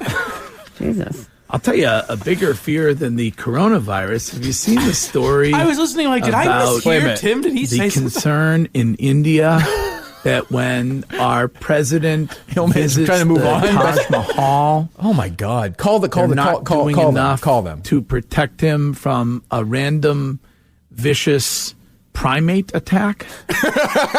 Holy fuck! Much like the Minifan that was That's viciously the fucking attacked. craziest sound. It's weird. They all snap into that mode. All of them. Every single one of them just got right to it. I know I would have. They knew to do it. To my eternal credit or whatever, if that happened with John or Jerry 7 or 8 years ago, I would have been like, well, what do you mean? That's not what that caller said. What are you talking about? Maybe to my Discord, like I would have been dumb enough to if someone called in and you were like, whoa, why use the C word? I'd be like, what are we doing? Like, did he use that? What are we? I know they all live in fear of him for some reason. I've heard nightmare stories about him from even the police. He's in this town where he's one of these guys he's like, do you know who I am kind of guy? Oh yeah. Like I've heard nightmare, more in the last week or so, nightmare stories about this guy. Can you imagine if we got a caller like, oh, by the way, I was at Ned Devine's with Blind Mike the other night, and boy, you should have seen it. I just dump him down, and we just why do these guys call these podcasts? And what makes them? Have you heard about those primates attacking Trump in India? I mean, what is Bloomberg doing? You got to answer the question better. I mean, when you call into a podcast, you have to understand there's language even we don't use. I cannot believe I don't even know what that word is. What is that? It's the King's English. What is that? But no, that is unbelievable sound. Because it's like, what's amazing about it is like they're all in concert. Yes, but not only that, they turn it into a discussion like, will terrestrial radio ever change their rules? Call them. This is the basis for changing the FCC laws. I don't even get it. Who am I speaking to? Call me again. You've got a certain cadence. It's very telling. Oh, we got Hillman on the run right now, boy. Let's take him down. Let's just fuck with him. I like fucking with him because he's so sensitive. Jesus Christ. That's so weird. There's a few things I want to Which, by the way, like confirmation. Hold on. Call him back. I thought we were going to get a nice Brady take out of you. I have thoughts on it. I was curious. There's also a Fitzy line I'd like to break down when we get a chance from that rant. Feet away, if you just pull around, and you don't take them they're on to time. us. There is no worse thing that a human can do to another. Oh, what's he talking about? Well, passionate about a few ideas. Jesus. Yeah, well, that's true. Jesus. God. So, what's your Fitzy takeaway? I try to defend Fitzy as much as I can. He's a fucking hack. But there's nothing. He's fucking sucks. Why are you trying to defend him? Because he's a nice guy. But there's nothing less funny than the idea that just saying words incorrectly. He goes the podcasts or the satellites. Yeah, and he's that's a supposed to fucking be his hack. big punchline. He's a sensitive. I hate he's a it so much. sensitive fucking. I didn't really twat, understand dude. that. Fuck What him. was he saying? He's saying him. the podcasts or the satellites. He's saying if Danielle's law goes into motion, if she can get this bill passed to change FCC law based on Tim from Canton's call, then terrestrial radio is no different than the podcasts or the satellites, meaning it's just like podcast or satellite. What an asshole. Do you have Sarbano and Hammond's number? I've given you before. Answer that question. Let's call them both. I just want to get, they're lying to their audience. I don't, they're discrediting callers. Tim from Canton was not what he was doing. That is a crazy sound. And to jump to the C word, there's nothing that even sounded remotely. I guess they don't know we would ever hear it. But it'd be amazing if Tim just said it and just edited it out. They're like, no, he did say it. We wanted it. We were excited to talk about the fight, but what? I don't get the. Is that just their standard? Like, listen, if we have a crazy caller, we're going to do that wacky thing where we pretend that they said cunt or something? Well, they've done it before. They have? Yeah, they've done it. It's happened a couple of times. We just always don't get the recording from the caller's side. So there are some people who have called in and said, hey, I dropped a, turn it into a pumpkin line or something like that. Why are fans not just calling the show? You heard no one's calling. Why don't you call the show constantly? You heard your boy jump in there, by the way. Ken Laird. Yeah, he's a fucking snake. Watch your language. He was offended. He really was, too. Watch your language. So he kind of started it, right? Was he the one that kicked that whole thing off, or did they do that before? No, Greg. Well, there was probably 10 or 20 seconds there where Greg's that got trying dumped. to figure out what to do. And he goes, you just can't. And he goes, what do they call it? The King's English? Oh, Jesus. Yeah. What the fuck? They'll follow his lead. I guess. I don't even understand. Why can't you talk? I know Greg was probably, influenced at the time, is my guess. Well, for all I know, and got into a fight with some guy. But all you need to know, man, the fans, is that he's that triggered. Like, just go fuck with him. And all it would take is like, oh yeah, some fan that was at Ned Devine's. It was a charity event. The guy was getting in my face. I was like, this is for Pete Frady's, man. Like, I don't want to deal with this. So I told. Yeah, he could lie like that. I told him off. Yeah, of course. Yeah, right. But that's all you have to say, and then it's done. Yeah, I guess. But instead, they make up this weird. Or you could also be like, why are these fucking assholes with Kirk Minahan? Why are they such assholes? Well, that'd be the smart thing to do. Right. But he's never going to do that. But why? I'm just trying to give him realistic tips here. Because they're afraid. I don't know. Of what, though? I know, but I'm just saying, I don't understand it. Yeah. Like, what's going to happen? Papa Murchison comes back if they mention your name? I have no idea. I don't know what the reason is. What's fucking Murchison going to listen to on that show? But also, if they're Coronavirus you... I know. I'm sorry, I missed your call. I can't get to the phone right now, but message, and I'll get back to you as soon as I can. We'll get to him. We'll call him when he gets fired. All right, well, that's fine. That's funny, though. That is really incredible. Play that sound one more time. Play both guys. Thank you. I want to hear both calls.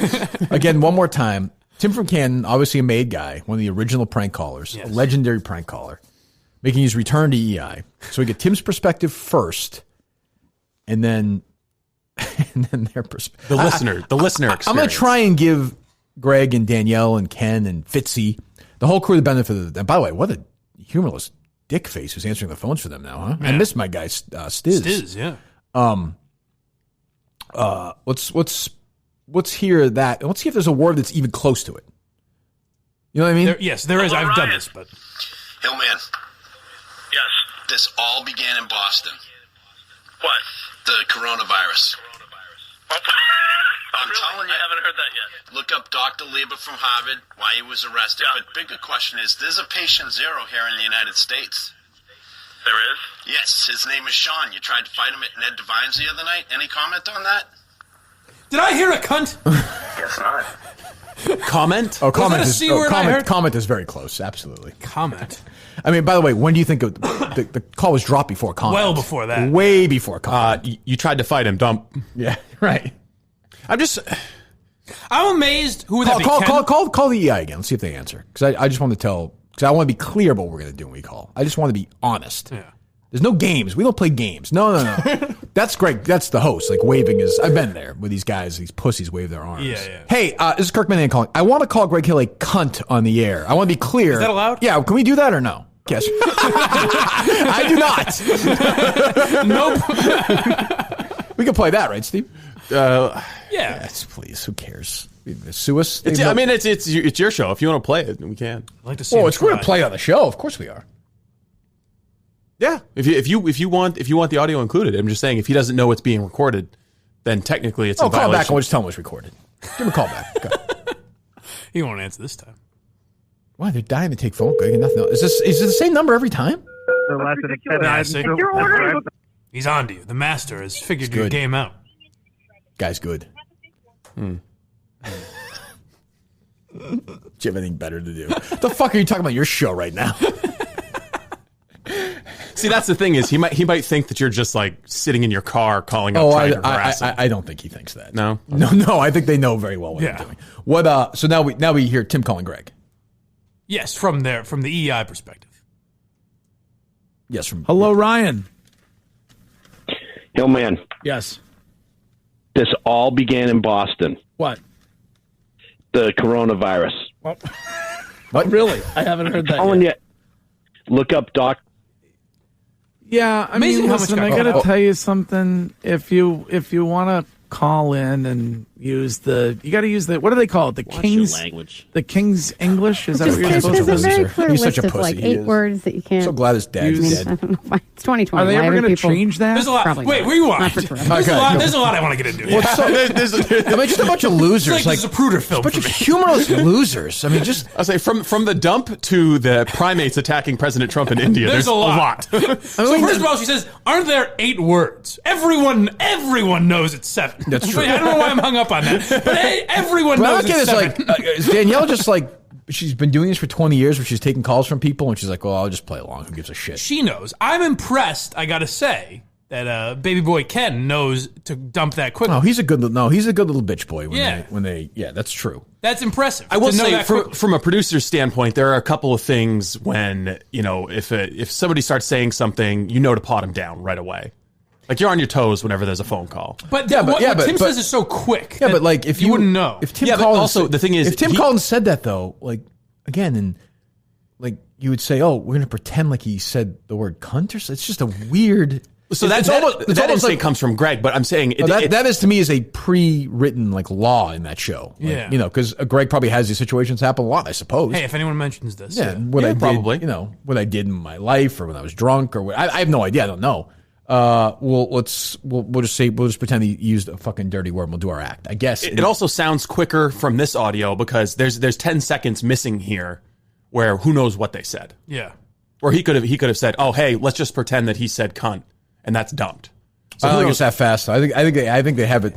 A lot of that call got. If you listen to Tim's call, a lot of it got cut out. Yeah. That's what I'm saying. And you hear Greg was so dumb. He's trying to vamp it, come up with something. He's like, I'll just say they. What is it called? The King's English. Yeah. And if you want to call in and use you got to use what do they call it? The King's language. The King's English. Is that what you're supposed to? There's a very clear list of like 8 words that you can't. God, is she awful too? Are they ever going to change that? Probably not. So now here's what I love is now they get in. Now it's a philosophical discussion. Of course, what they Should do best. FCC law be changed based on this caller? Like we wanted to talk to Tim. Listen, who loves a good C word more than old Greg Hill? But it's just the rules. I don't understand why you couldn't just say what happened. Like you said, just talk about it. What's the big fucking deal?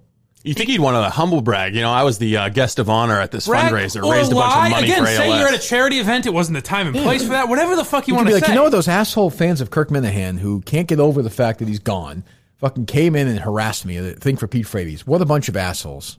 Now, he won't do that because he knows. Forget that he knows it's not true.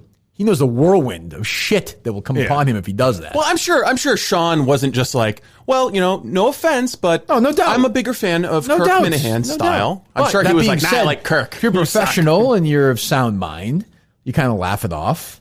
And maybe you tell the guy, go fuck you, whatever.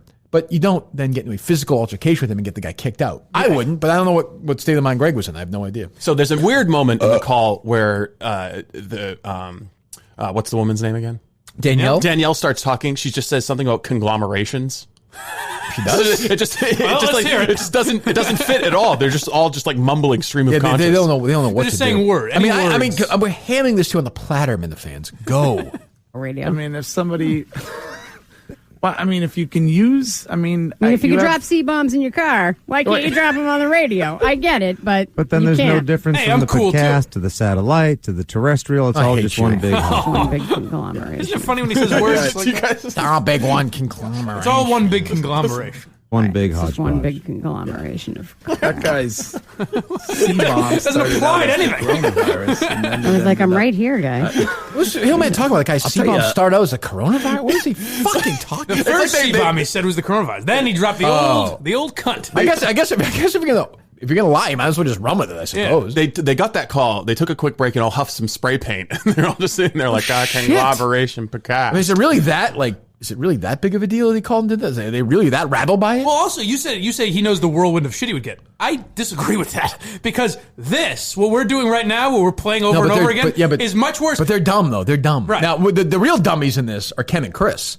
Sure. They're there all the time. Or at least Ken, yeah. Well, no, Chris is there. But he had at least the sense to not chime in on this. No, but Chris should know. They should be like, just even don't do this because Kirk will turn this into something. Yeah. And that's all they care about. They're affected by it. That's what I was going to say is you said that if he says, yeah, those guys are assholes, they go after me, I don't know why. I don't know that you would sick the Minifans on him. If he said... Oh, that's what I'm saying. I agree. If he just said... I was good to Kirk. I understand I took a job at his old station, but I don't know what I did to him personally. I don't know why his fans go after me, but you know what? Fuck it. Or whatever you can say on radio. Yes. I don't think you would send people after him for that. I wouldn't. But that's what I'm saying. He's dumb. They don't think like that. Yeah. They're not that forward thinking. So now... Well, I mean, there's radio stations that didn't do anything or have any relationship with us, and we still sent the Minifans after them just because it's fun. Like the prank calls? Yeah. Yeah, but that wasn't... But then people played... But that wasn't... played along. We're not close anymore. That's true. That also wasn't done like from a point of like anger or hate. Yeah. That was more playful. Like there was that was all done in good sport. I mean, we made fun of them, but it's also demonstrated how stupid they are. Yeah. But that wasn't done in like a fuck you. Like this is going to be more... Look at Pete Mundo. Yeah, and this guy told this guy said the Minifans psychos and fuck off and all this stuff. So, like, let's just fuck with him all the time. That's funny to me. Yeah. And then hear their reaction is even better. I mean, that is crazy sound. Conglomerations. It's just bigger fear than the coronavirus. Have you seen the story about the concern in India that when I haven't. Our president visits Greg, the guy just said you got in a fight with a guy at the Frady's thing. They're You not talking doing about but in India. Oh, I get. Okay, yeah. What are we doing? Vicious primate attack. That's 80 seconds. Yes. That's incredible. We'll never do 80 seconds like that. That's unbelievable. I'm amazed that could be done. I'm in awe, honestly. Not quite related to this, but the India thing made me think of it. I guess Entercom Boston's new slogan is like "Think Local" or something like that. Oh God, that'll get it done. That is the death. That's the death nail of a radio station. Whenever you have slogans, it's always a slogan. It's always a good thing. Yeah. Well, now we're going after more failed, morning hosts. How about this text Jerry sent you yesterday, huh? Ouch! I got to say, my feelings are hurt. What did it say? I said I'm a piece of shit. Steve has never called me just for a laugh until yesterday. Well, he wasn't laughing when he called me yesterday. He was not happy when he called me yesterday. No. I mean, we're going to give this, guy the amount of time he deserves. It'll be very brief, but I mean, this is just incredible to me. I got a lot of people who reached out were like, I cannot believe that McLean text that he sent. I was like, well, I can. That's who he is. You truly are a piece of shit. And he said, I don't have to worry about sending this to you because he was going to forward it to you. Why? I don't understand why you're a piece of shit. Because he read his text? Oh. Yes. So do you think that I was thinking about it yesterday? Because obviously, I like Jerry, but, when I get a text like that, I was like, was that a dirtbag move to read that text? I don't think so. No. I said what I told Steve was it's a dirtbag move if Steve was engaging in shit talk. If Steve was like, I don't want to work with this guy, he's a psychopath, and Jerry responded with that, then it's shitty of Steve because he's misrepresenting his... Let's got to remember, Jerry didn't know Steve at all. Right. Yeah, and so, I had a couple of other people, maybe one or two people DM me and say reading that text was like the low moment of your professional career. You shouldn't have done it. I didn't see it that way. But, I guess... worked for me. But the thing is, I'd already signed with him, signed with you at the time, and Jerry knew that. Like, you were my boss. And I was reaching out to him, not saying, hey, I'm thinking about making this professional move. Can we go have lunch? Can we give me your serious, informed opinion about it? It was more just like, anything I should know? Like, I expected him to be like, buckle up, kid. No, but he replied in a very, very serious way. Yeah, and actually, I called you the night he sent that. Yeah. I called you right afterwards and told you what he said. I don't remember, yeah. What did I say?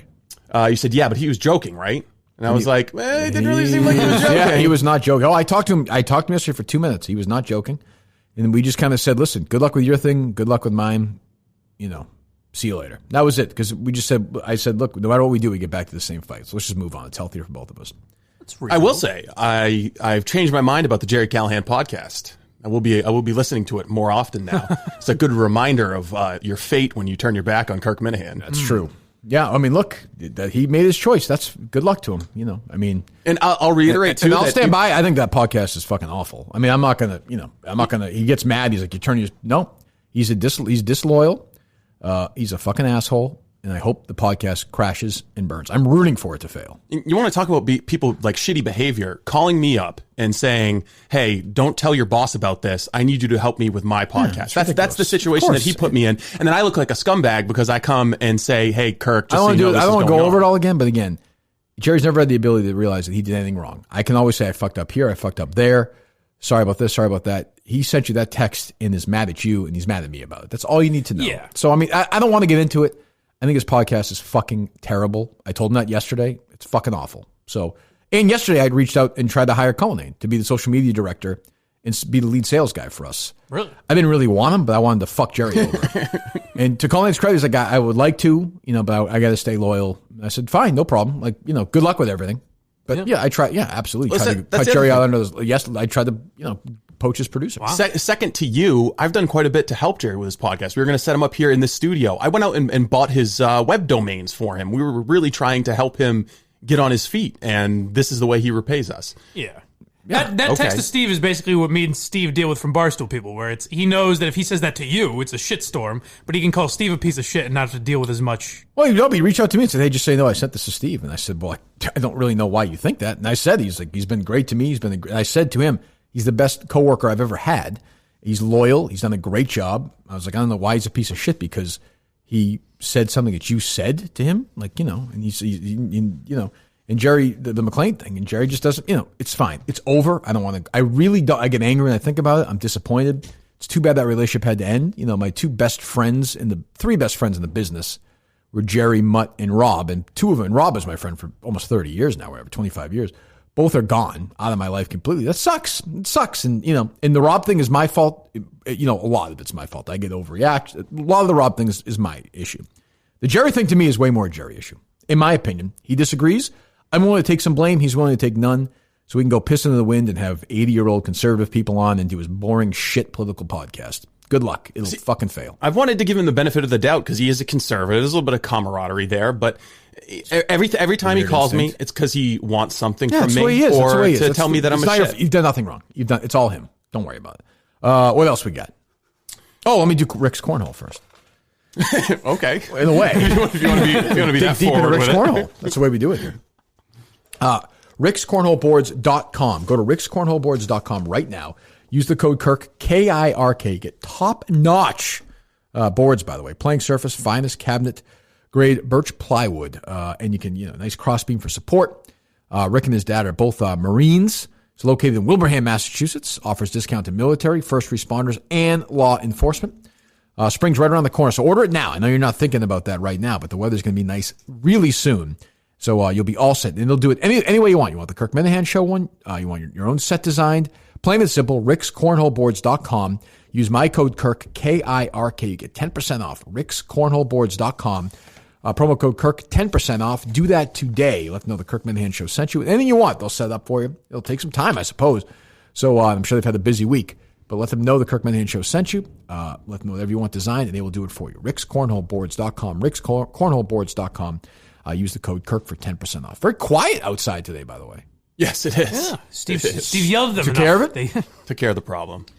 I don't even want to ask. I don't even want to ask if we made any progress on the 46 states.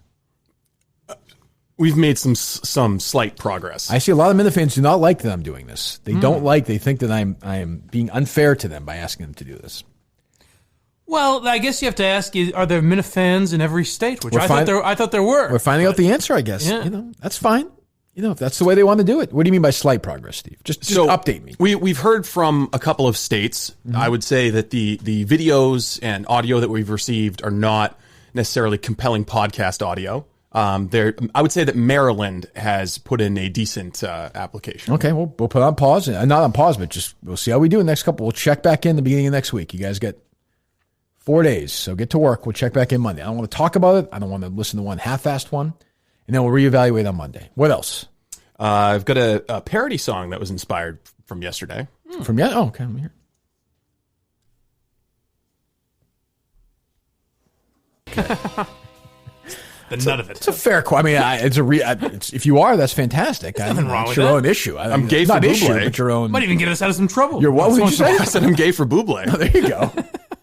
The Buble thing got a lot of very divisive. I was fascinated. 50-50 He's a on polarizing guy. Yeah, I mean, a lot of people said "fuck you" to me. He is a very polarizing guy. A lot of people said, there was Steve on this one. This is an interesting one. Wow.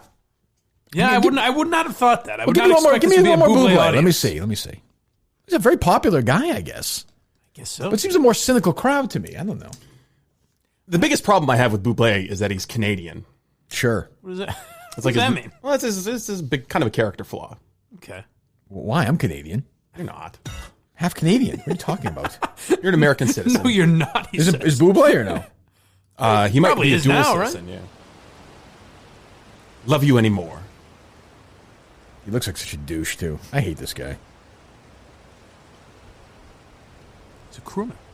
All right, can we try Home? Try what? This is probably my favorite song. Good song. That sounds like a fucking coffee commercial where the guy is coming back from like a trip and his wife and the dog runs to him. It's a terrible song. The first one he played had me a little bit. Oh, God. All right, well, I guess we're going to have to do more Buble. No, I don't want to do any more Buble. No more. Driving up to Madawaska or something? No, I didn't have any music on the way up to Madawaska. But You just focused? Yeah. But if you were flipping around and that song came on, you'd stop? I'm in. A little dancing or no?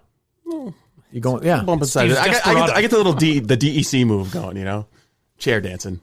What the hell are you talking about? Chair dancing. Oh, God. Well, another piece of the puzzle. Yeah, maybe Jerry's right. Maybe I am a piece of shit. I wouldn't say that. No. No, he is right. We know that. It's just different context. reasons. Yeah. I don't like to shit on people for the music they like, but that is, for my taste, terrible. Now, you might not like Bruce Springsteen. It's not for everybody. You might not like. Bruce has actually grown on me because of you. I've given him a try. Well, maybe I'll become a Buble fan because of you. I doubt it. Nice. Are you going to see Buble at the Garden or no? No. Why not? I don't really like live music. What? The live music shows I've been to, I went to a Godsmack concert. I know, but that's okay. I saw Toby Keith in Virginia. That's terrible, though. Toby Keith was fun. He's got an eclectic mix, this guy. A few too many Confederate flags at the Toby Keith concert, but hey, you're in Virginia. I'm sure you're really uncomfortable. I was wearing my McCain Palin shirt for it. Well, I don't. Okay, but maybe you should go to. Well, all right. If you don't like live music, you don't like live music. Yeah, I mean, it's just not my scene. Okay. I don't like concerts. I can understand that. I like a good concert every once in a while. Yeah, but you're a music guy. I'm not really. Yeah, concerts if I had a bunch of friends who are like, hey, we're the Buble fans. We're all getting together to go to the Garden. Do you think that's going to happen? Maybe. Do you think that's a scenario that'll happen? No, I can't think of any of my friends who like Buble. Better not be a lot of friends because there are limited tickets to that show. Yes, that's the thing. Get them while they're hot. Yes. Hurry up. Scalding. Imagine going to that.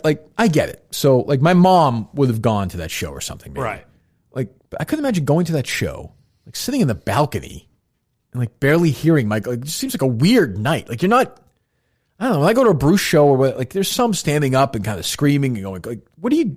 You're just kind of doing this. Just nod your head. You're just kind of doing the DEC dance, as Steve said the whole time. You're just, I know this one. Oh, this is pleasant. This is White Christmas. Great. That's why country concerts are the best. Country concerts outdoors. Those are the ones. Those are the live music. Sounds like you've been to one of them. How the hell do you know? I went to one in Bangor once too. They have an outdoor area where they have some music concerts. I can't even remember who the guy was. Great story. I've got another Buble song if you want. I do not want another Buble song. I don't. Oh, is this Bad Boy Buble here? Open the podcast. What did I see? I figured, yeah. Sports, politics, revenge. This could be fun. Gave it a listen. Instant regret. I think the host is just a talking cigarette. Jerry, this podcast is trite. The worst few minutes of my life. I would rather shit a knife than listen to you speak. It's not right. Taped on a 2-track from the 1960s. Colonnade does not care about sound quality. He's eating peanuts and having a time. Jerry wishes Kirk would toss another lifeline. Jerry, this podcast is trite. The worst few minutes of my life. I would rather shit a knife than listen to you speak. I love Kirk, but he's going to blame you for everything and anything that goes wrong. I fought for him every day for months while he sat home. And he somehow decided it wasn't enough. He turned all his trolls against me and said I stabbed him in the back. I did just the opposite. He was one of my best friends, but he was in McLean's for a reason. Good luck. Jerry, this podcast is trite. Sick fucking bastards. The worst few minutes of my life.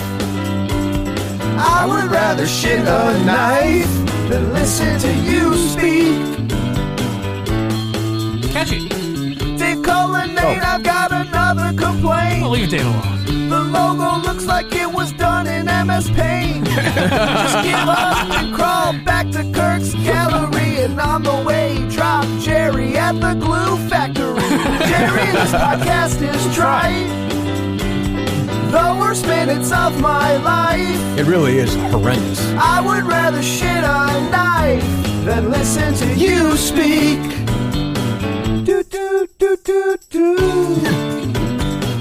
Do do do do do. Do do do do do. I gotta say it too. Hate to say it. Leave a 1-star review. Ooh. Do we want to do that to Cullinane, though? Yes. Okay. Yes, we did.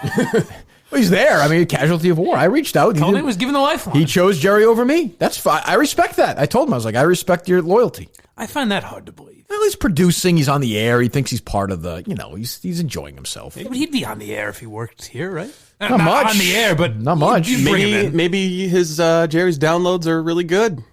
Cullinane's got access to that. I can confirm that that's really not the case, but that's okay.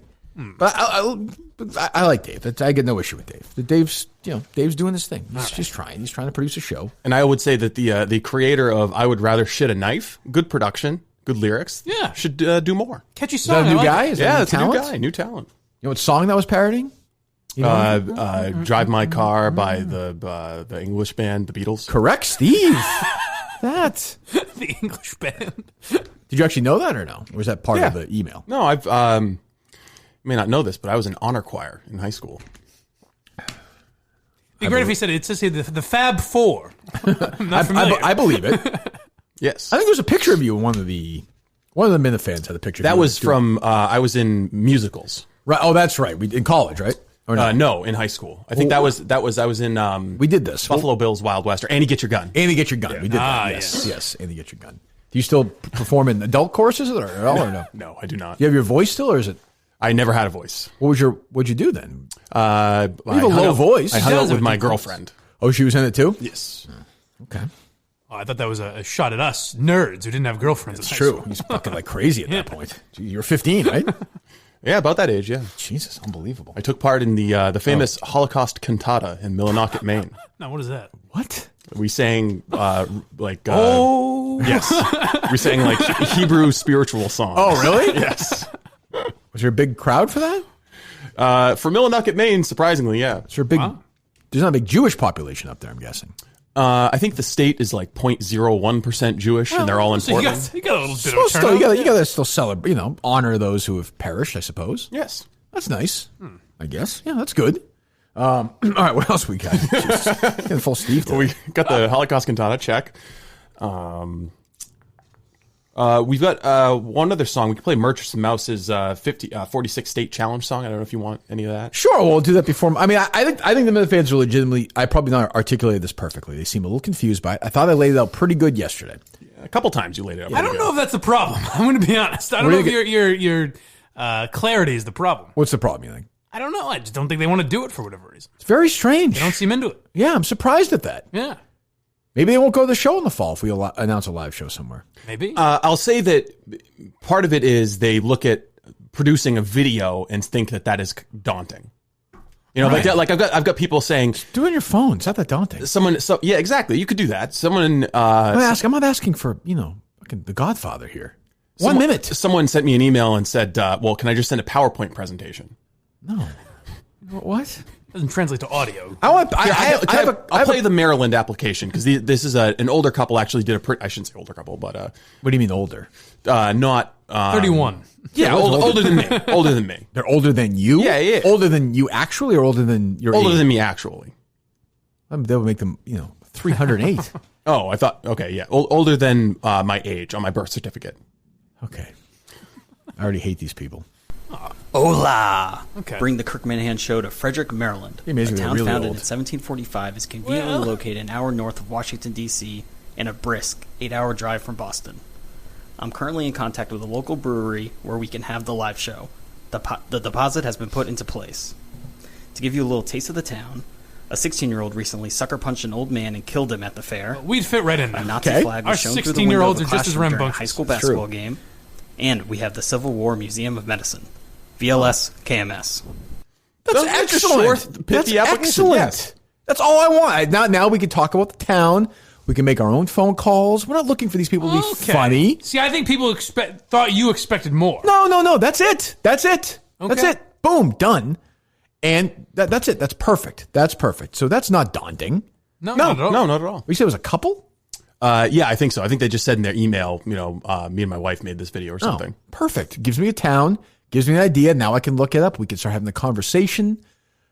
Pros and cons. To me, an hour outside of Washington, D.C. is a big con. That's not in the middle of nowhere enough. Yeah. But, maybe there's some interesting stuff about the town. Maybe we can find something else out. Right. I would definitely do stuff, perhaps. I would definitely do a Minifan tour of the Civil War Museum of Medicine. Steve would love that. Yes.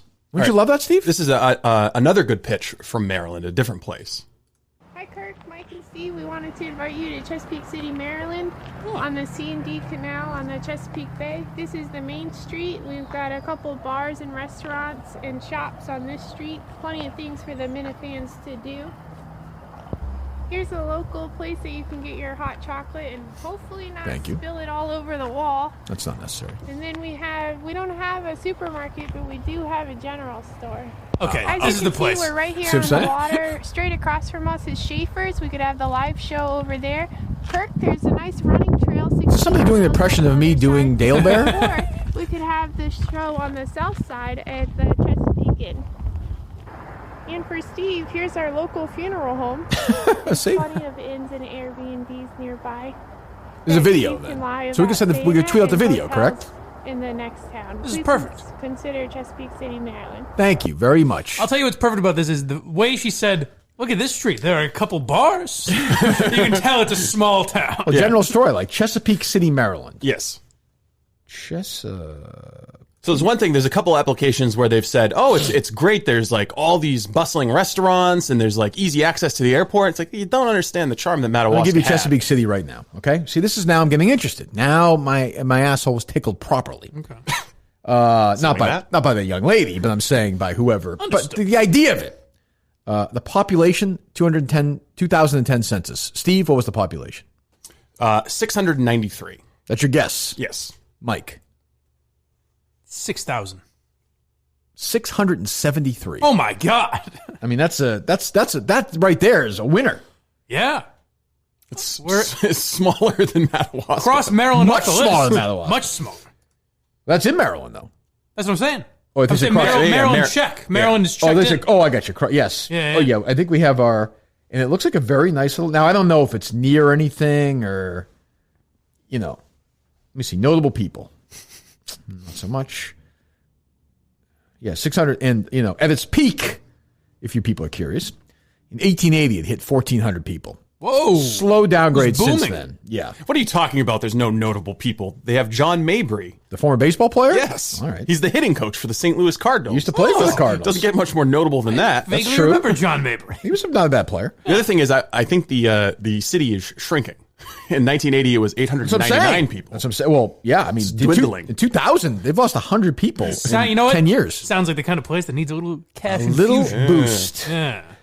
See what I'm saying? So, the first people were very nice. I'm not ready to yet nominate Chesapeake City as the Maryland town, but they're in a good spot. It's right on the right in the Delaware Canal. I know that area a little bit. Very nice area. Total land for the town is 0.53 square miles. Okay. The mayor right now is Rich Taylor. If you want to reach out to Rich. And so, I mean... Now, it sounds like we would have to stay outside of the town, though. I don't imagine there are a lot of hotels or...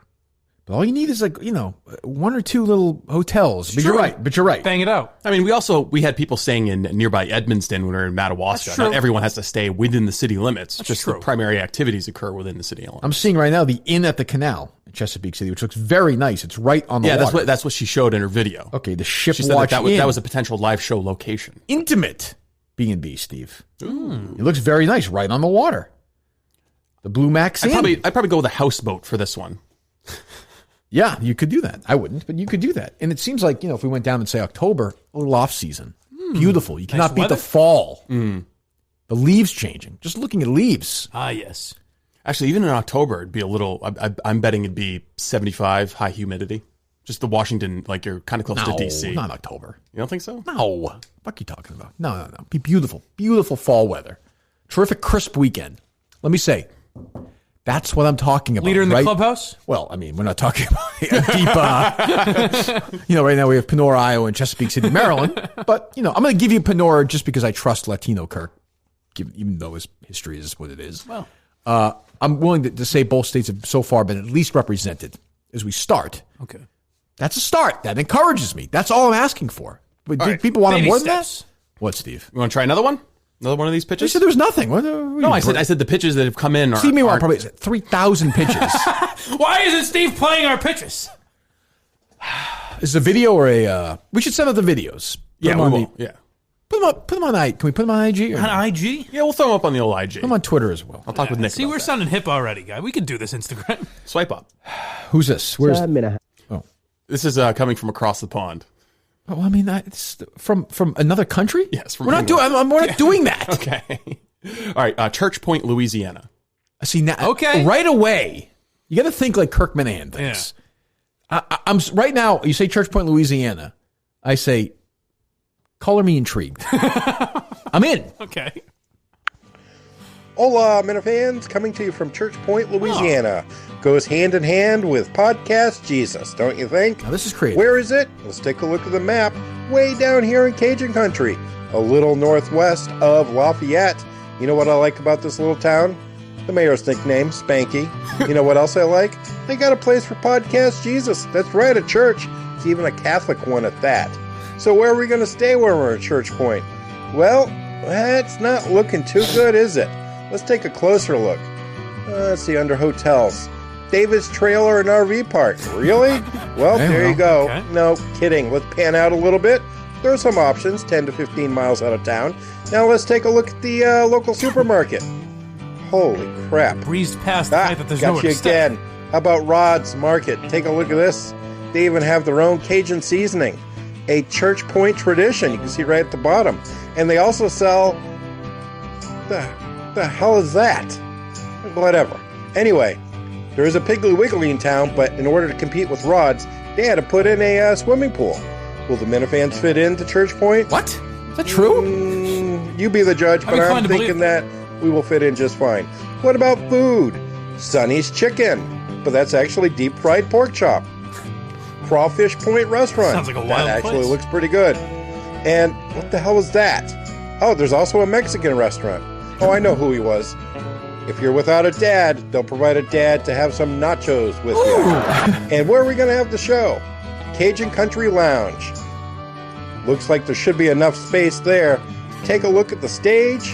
Take a look at everything going on. How's it look, Steve? Looks like... Not good. Who could ask don't for be like anything that. more? No, the video is good. The video is good and funny. The images kind of complement what he's doing. We do have a train station. The live place does not look... Oh, that's and talking about trains. This brings to a close a quick tour of Church Point, That's Louisiana. very well done. Let me say that. Nice job. Okay, is the guy funny? No, but who cares? But it was very well produced, it sounded like.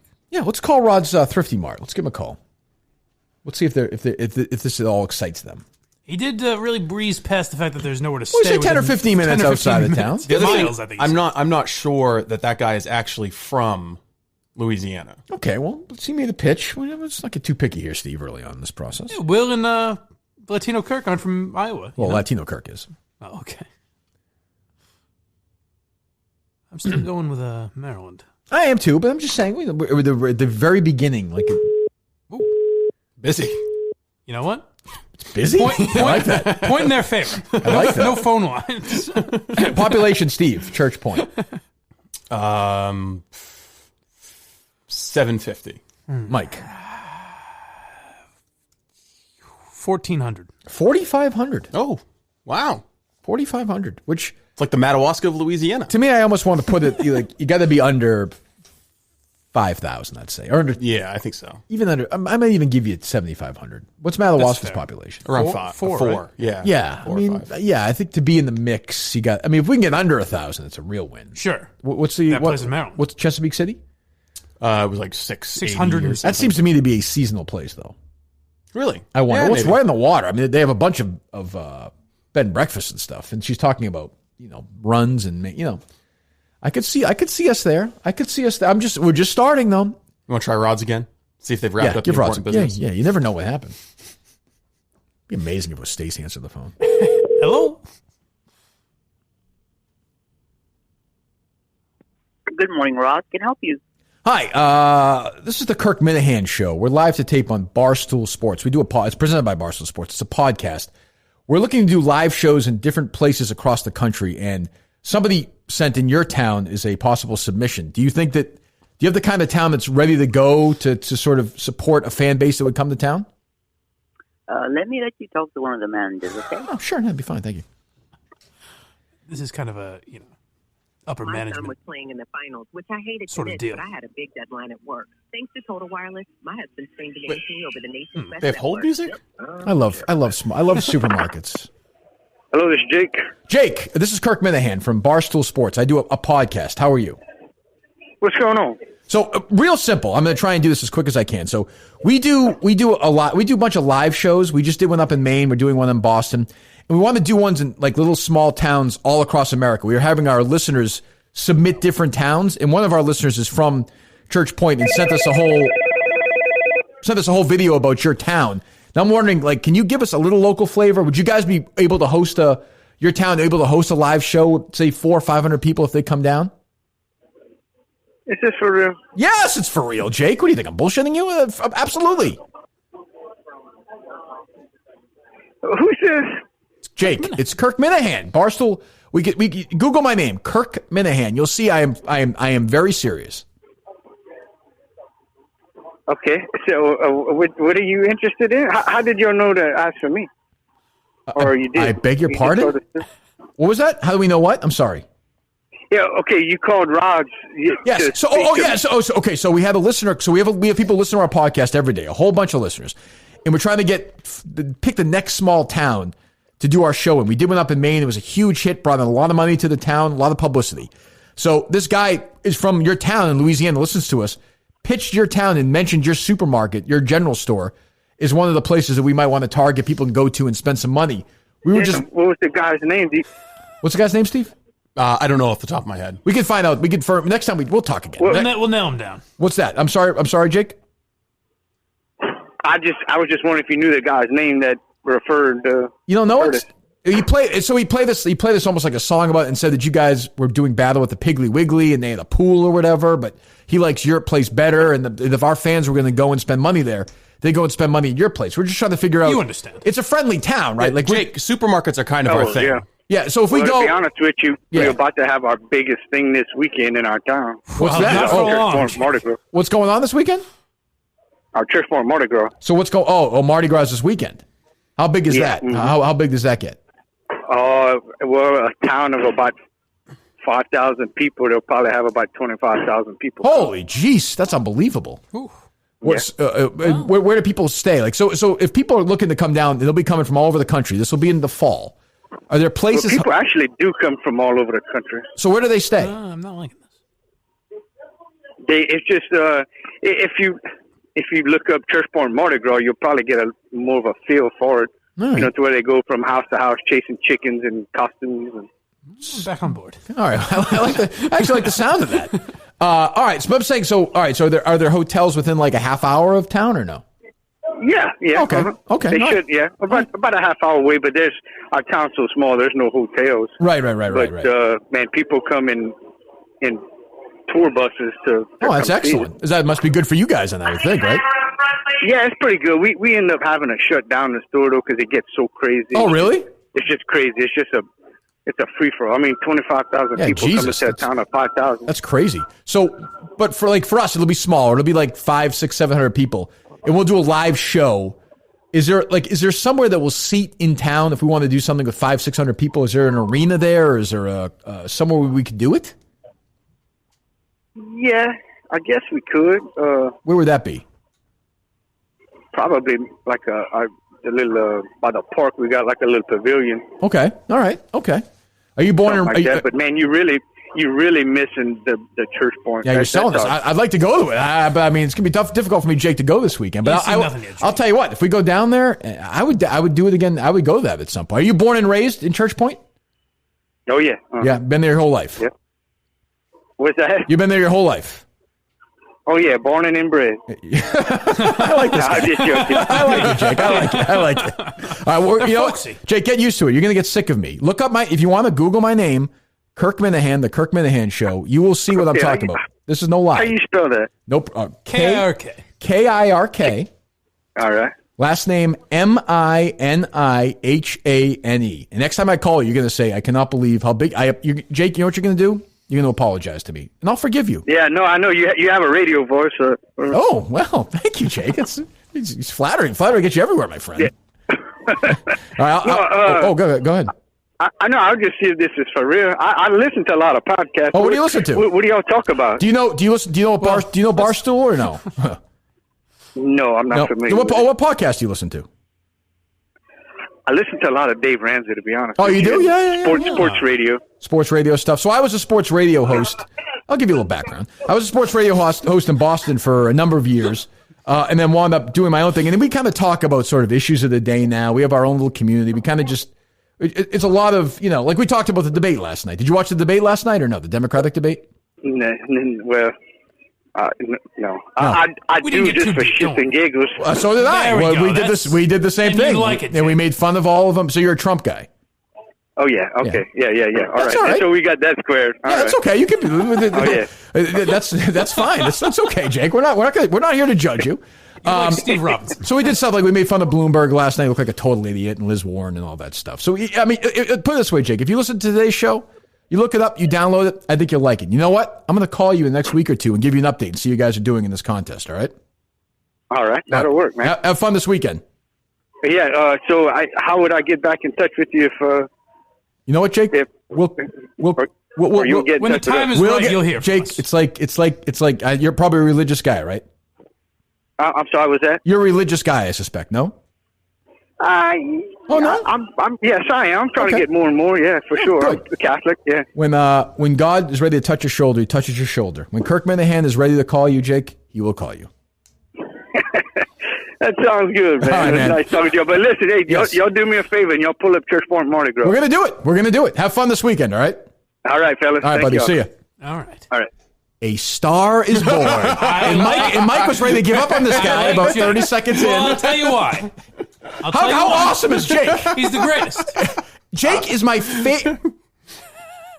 He might be my favorite supermarket employee I've ever talked to. Might be. This is gonna be tough. Wow. By the way, Jake and Stacy is a great sitcom. She's from Northern Canada. He's born and inbred. And they met on aisle 6. The funny thing is they're both French Canadian. Is that right? Oh, yes, I would think for sure, right? Yes. Huge French. Yes. Yeah, all the French Canadians, the Klan was burning their churches down, so they left Maine and went to Louisiana. I will say this right now, and this is what people are saying. Oh, why do you want to do it? Like, that's why I want to do this contest. Do you understand why I do these things, you idiots? I don't want to rain on this parade. But can I tell you what I'm thinking here? Yes, go ahead. 25,000 people they get every year? I know. That's a big infusion. I don't think they need you, my friend. It's a big infusion. I don't know if they need you. Yeah, this Mardi Gras thing looks legit. But I have to say, that community interacting with the Minifans could be interesting. Tough to pass up. Now, so would you enjoy as long as we got that straight? I'll tell you right now. Clear favorite right now. Would you do the local food though? Would you eat alligator? Would you eat conch? Would you eat crawdad? No. You might starve in Church Point, Louisiana. What are you talking about? That's the kind of fare they have. By the way, this is a power of me. It's a power of my greatness. Just quickly. Jake couldn't get off the phone fast enough 10 seconds in 6 minutes later, the guy's like, no, whoa. Hold on now. What's your name? And he wants that. I mean, 25,000 people are really banging in there this weekend, chasing chickens around? Since 1961, the best traditional Mardi Gras starts Saturday with the Children's Run, beginning at the Saddle Tramp Clubhouse.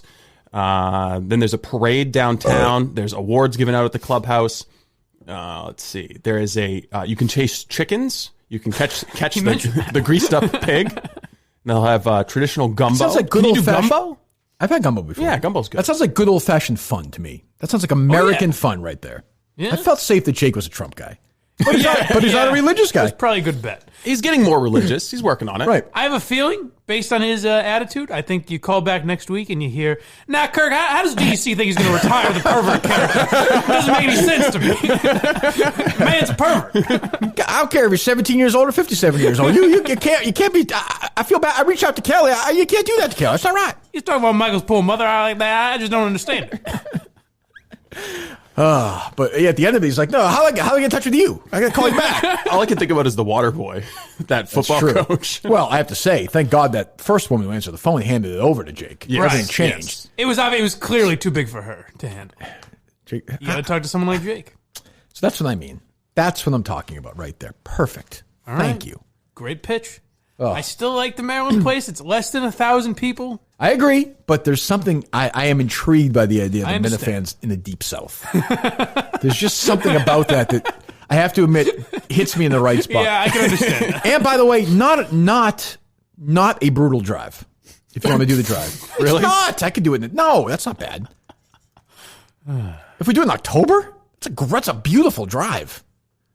That'd be a great trip. Think a video you want to hear Latino Kirk chasing greased up pigs would do well? Want to hear what? Instagram? Would you like to hear a pitch from Bean Station, Tennessee? Okay. I mean, this is how many of these do you have, you idiot? This will be the last one. So okay, there's the last. Right, I've got one from Bean Station, Tennessee, and one from Canton, New York. I know Canton, New York. All right, go ahead. Also important to point out, New York, right? Is that where the Boxing Hall of Fame is, or no? I could be wrong.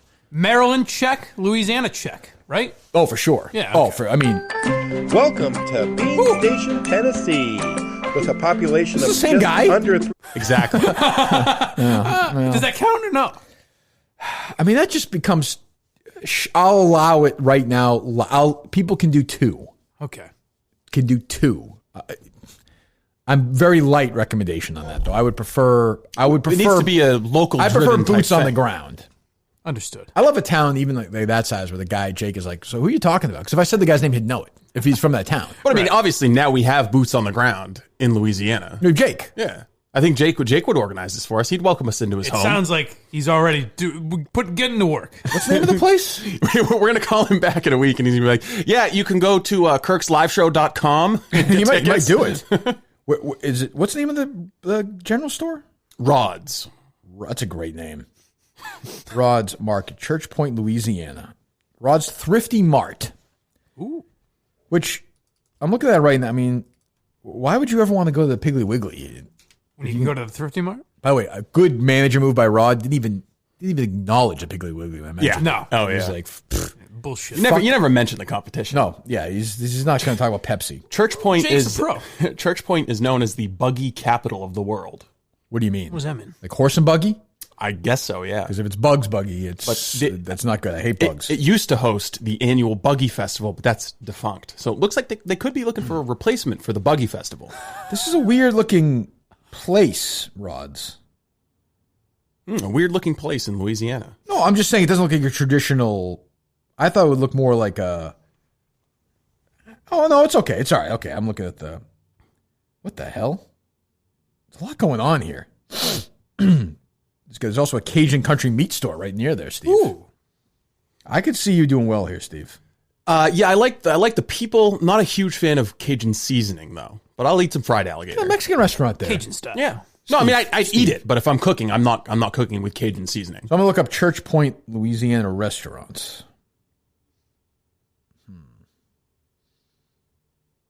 Yeah, there you go. Whatever it is, a Mexican place. Parrots Point, pizza place.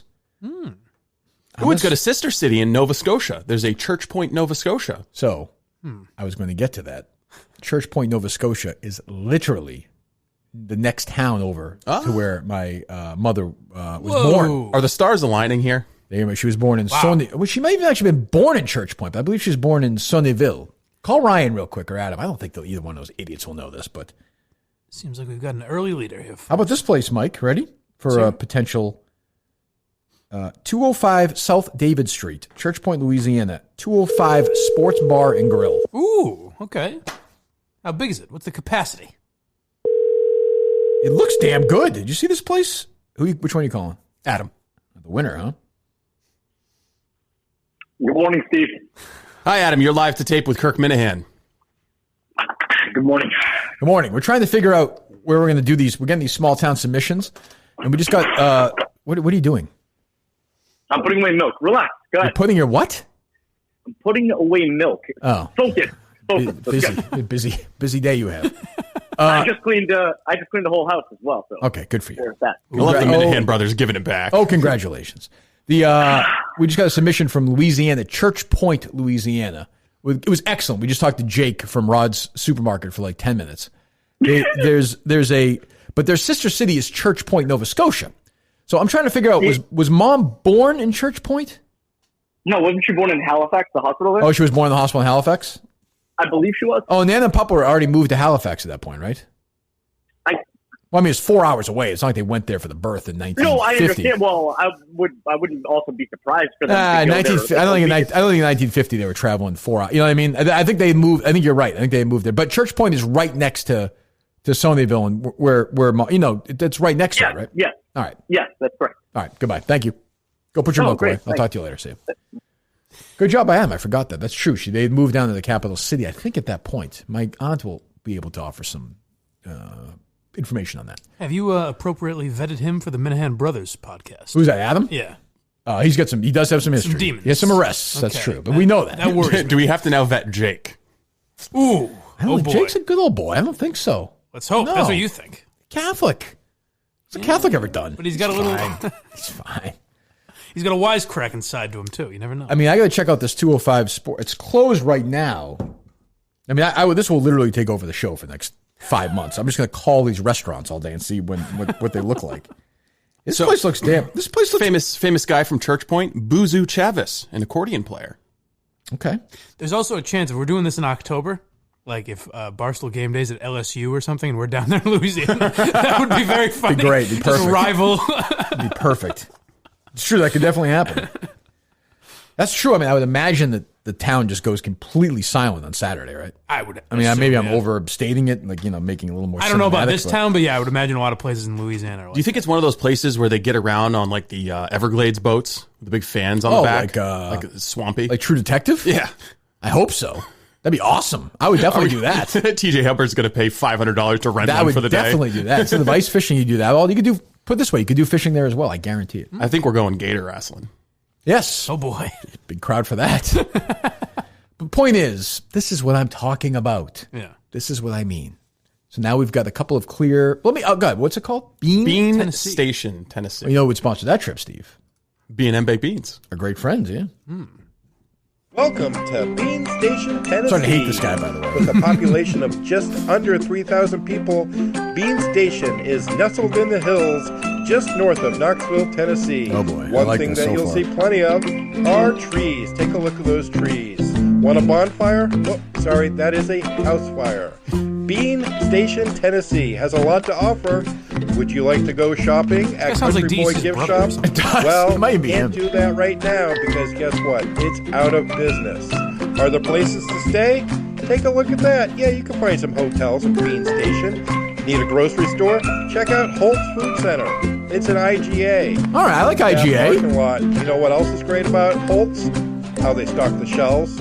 Fabulous. Can't believe it.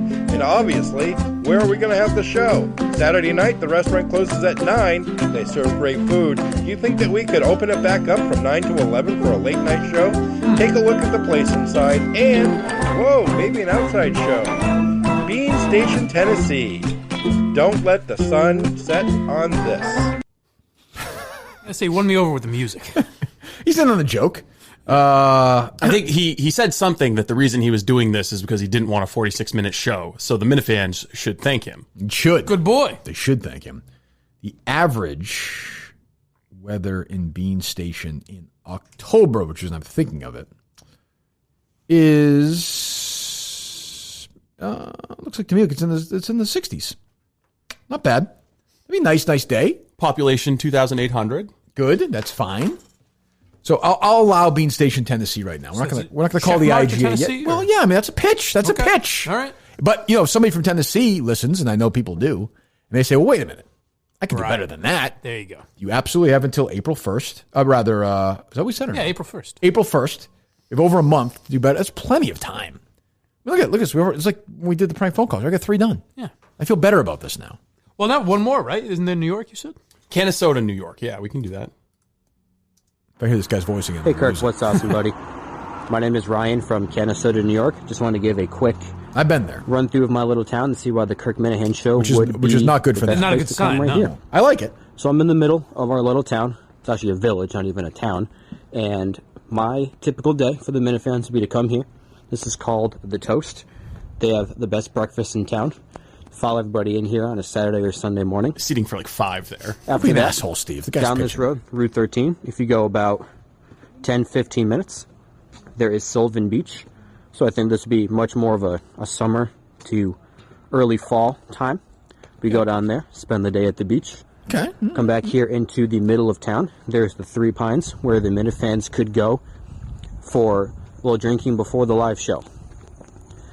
Down this same road, before we reach Sylvan Beach, there is Graziano's famous restaurant and hotel, which I believe would be the best place for us to check out where the live show and have dinner for Rocky all the Graziano, Minifans. by the way, the fighter.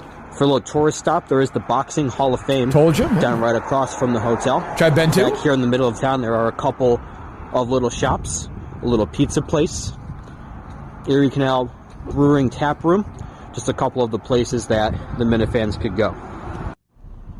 So, I'm at the little plaza in the center of Canastota, where I think is the best place to get pizza, Hometown Pizzeria right here. Their pizza and wings are great, different types of sauces. We go down Route 5 this way. There is a bowling alley, which also has volleyball, cornhole, and horseshoes for everyone to play. Maybe if this is the location we pick, we can have Rick make a couple of cornhole boards for everyone to play around here. More down that road would be the Wizard of Oz Museum, where the creator of the Wizard of Oz was born and raised, for any Wizard of Oz fanatics out there. It's fucked up. If we go the other direction, there's a little diner called the Naughty Pine down Route 5. Would be a nice place for the Minifans to grab a bite to eat. So personally, my idea would be everyone come file in on Friday night, grab a bite to eat, do what they do. Saturday, we hit up the Toast for breakfast. Head on down to Sylvan Beach for an afternoon. I like this. Come back, get some drinks at the 3 Pines. Then we head on over to Graziano's for the live show. That's all there is to it. I was looking up the populations. Canastota is about 4,800. Madawaska was about 3,800. So only 1,000 person difference in the 2 places. I hope you guys enjoyed my little presentation of Canastota, New York. Any questions? Steve has my number to feel free to give me a call. What a nice guy. What a genuinely nice guy who wants to be part. It's his dream to have the Kirk Minahan show come to his town. Now, he didn't realize the monster he was up against, really, I don't think. When he made this. Well, he could never have envisioned he didn't know Jake Church from Point was in play. Well, yeah, but listen, I think actually he was like, you know what, I'm an underdog here. Right.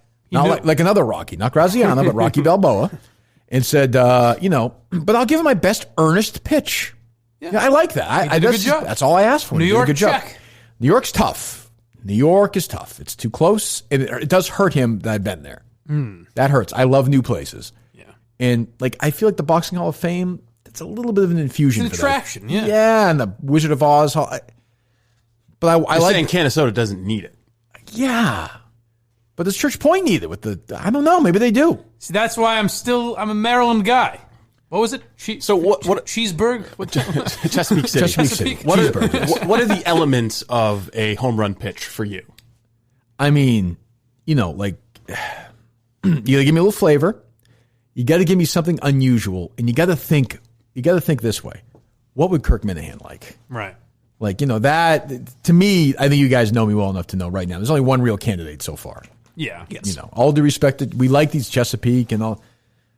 I got a hunkering for Jake. You know, I want Jake in my life. Well, we haven't called anyone from Maryland, have we? I agree. Oh, I agree. I got a feeling like Jake's not the only character we might encounter. I think that's the thing. I'm telling you, Minifan's Deep South is intriguing. I do like to that me. idea. Minifan's in the middle of the desert, in the middle of nowhere, is also intriguing to me in a weird way. Like Kirk Minahan, Burning Man. Yes, so that sort of thing's intriguing. Minifan's in Middle America is interesting to me. Minifan's in upstate New York. It's okay. We may do a show at Graziano's one day. That's a great possible. I feel like you've got your heart set south of the Mason-Dixon line. Not necessarily. No, not necessarily. I'm looking west as well. But I'm looking all over the place. I'm open to everything. But like, if you said to me, if this guy said, hey, I got, there's 100 fans in the area who really like your show, we might just trek up there one weekend and randomly do it. Who would stop us from doing that? No one. Nobody. And I guarantee you that would probably happen. I don't mind that. But I'm just saying, I'm not eliminating anybody yet. Remember, we're cutting it down. We'll get the submissions April 1st, and a couple weeks later, we're going to cut it in my mind, to get it all the way to the live show. I want both towns. I mean, wouldn't you love to see a filled Rod store with potential people getting ready for the big announcement? That would be nice. Guns being shot in the air, alligators running around. That would be nice. Inbred, love being made. This would be wonderful. Yeah. I'd fit right in down there. Look, Chesapeake City can win me over. It was the young lady who put that presentation together. Yeah. She seemed very nice. Did a good job. But this is my point though. With the Olympics, if you're the host, if you're making the pitch, right, it don't can't stop be there. everywhere. It's got to be gifts. Can't be everywhere. I'm open to bribery. Okay. You can bribe me. Oh, no question. God knows. Okay. That's what I'm saying. I'm open to anything here. But I don't know. If I had to rank them, I don't know where you are at, Steve. Mike seems to like that. I'm a Maryland guy. Less than 1,000 people. I got to give it to Church Point. Okay. I'm more about the local characters. I do like Jake. I think if Jake could have that kind of an impromptu conversation with us, it speaks to the community that they have down there. A community that could come together in the way that the Madawaskans don't you like the idea of like, on one side of the street, there's, Rod's getting ready in the morning and Jake, and then he looks out the window, and then walking down Main Street to go get breakfast is TJ Hubbard and Ned Snark and all the Minifans. I mean, that is hard to. I just picture TJ Hubbard with his pet alligator walking down the street. I don't know. These things appeal to me. Right. People. I could see somebody just settling down there. Sure. I don't see why. I can only imagine how hot it is there in the summer, though. Holy shit. But October would probably be nice. I think October would be wonderful. 70s, no, maybe it's not 80s? the heat, it's the humidity. Not in October. Say, not in October. I bet in Louisiana and swamp country, I bet it's humid all the time. I have a feeling, I've never done this before, but I have a feeling we're going to start getting weather updates from Jake here at some point. Yeah. I think that could I happen. think you might be right. We're going to get a lot of bugs down there. That's another. Oh, right now it is 49 degrees in Churchport, Louisiana. All right. It doesn't surprise me. It's the winter still. I think the bugs are gone in October. I think we're done with all that shit. That would be I nice. think September and October are two best weather months of the year. So the average high for Church Point in October is 81 degrees. Perfect. That's great. What's the average low, though? Remember, at night? 57. Nice and cool. Right. What's the average high in like July? 105. It's going to be like 90 or something. But the thing is, it's a freaking swamp-like humidity. 92. That's what I'm saying. I do like the heat, though. All right, so there you go. We've knocked 4 or 5? How many states? 42 left, I believe. That's progress. Yeah. We do that, a couple every day until we're done. This is all I wanted was a little bit of progress. Now we're cruising. Now we've got some momentum. We've made a star again. Will this guy embrace social media like Stacey did? That's a great question.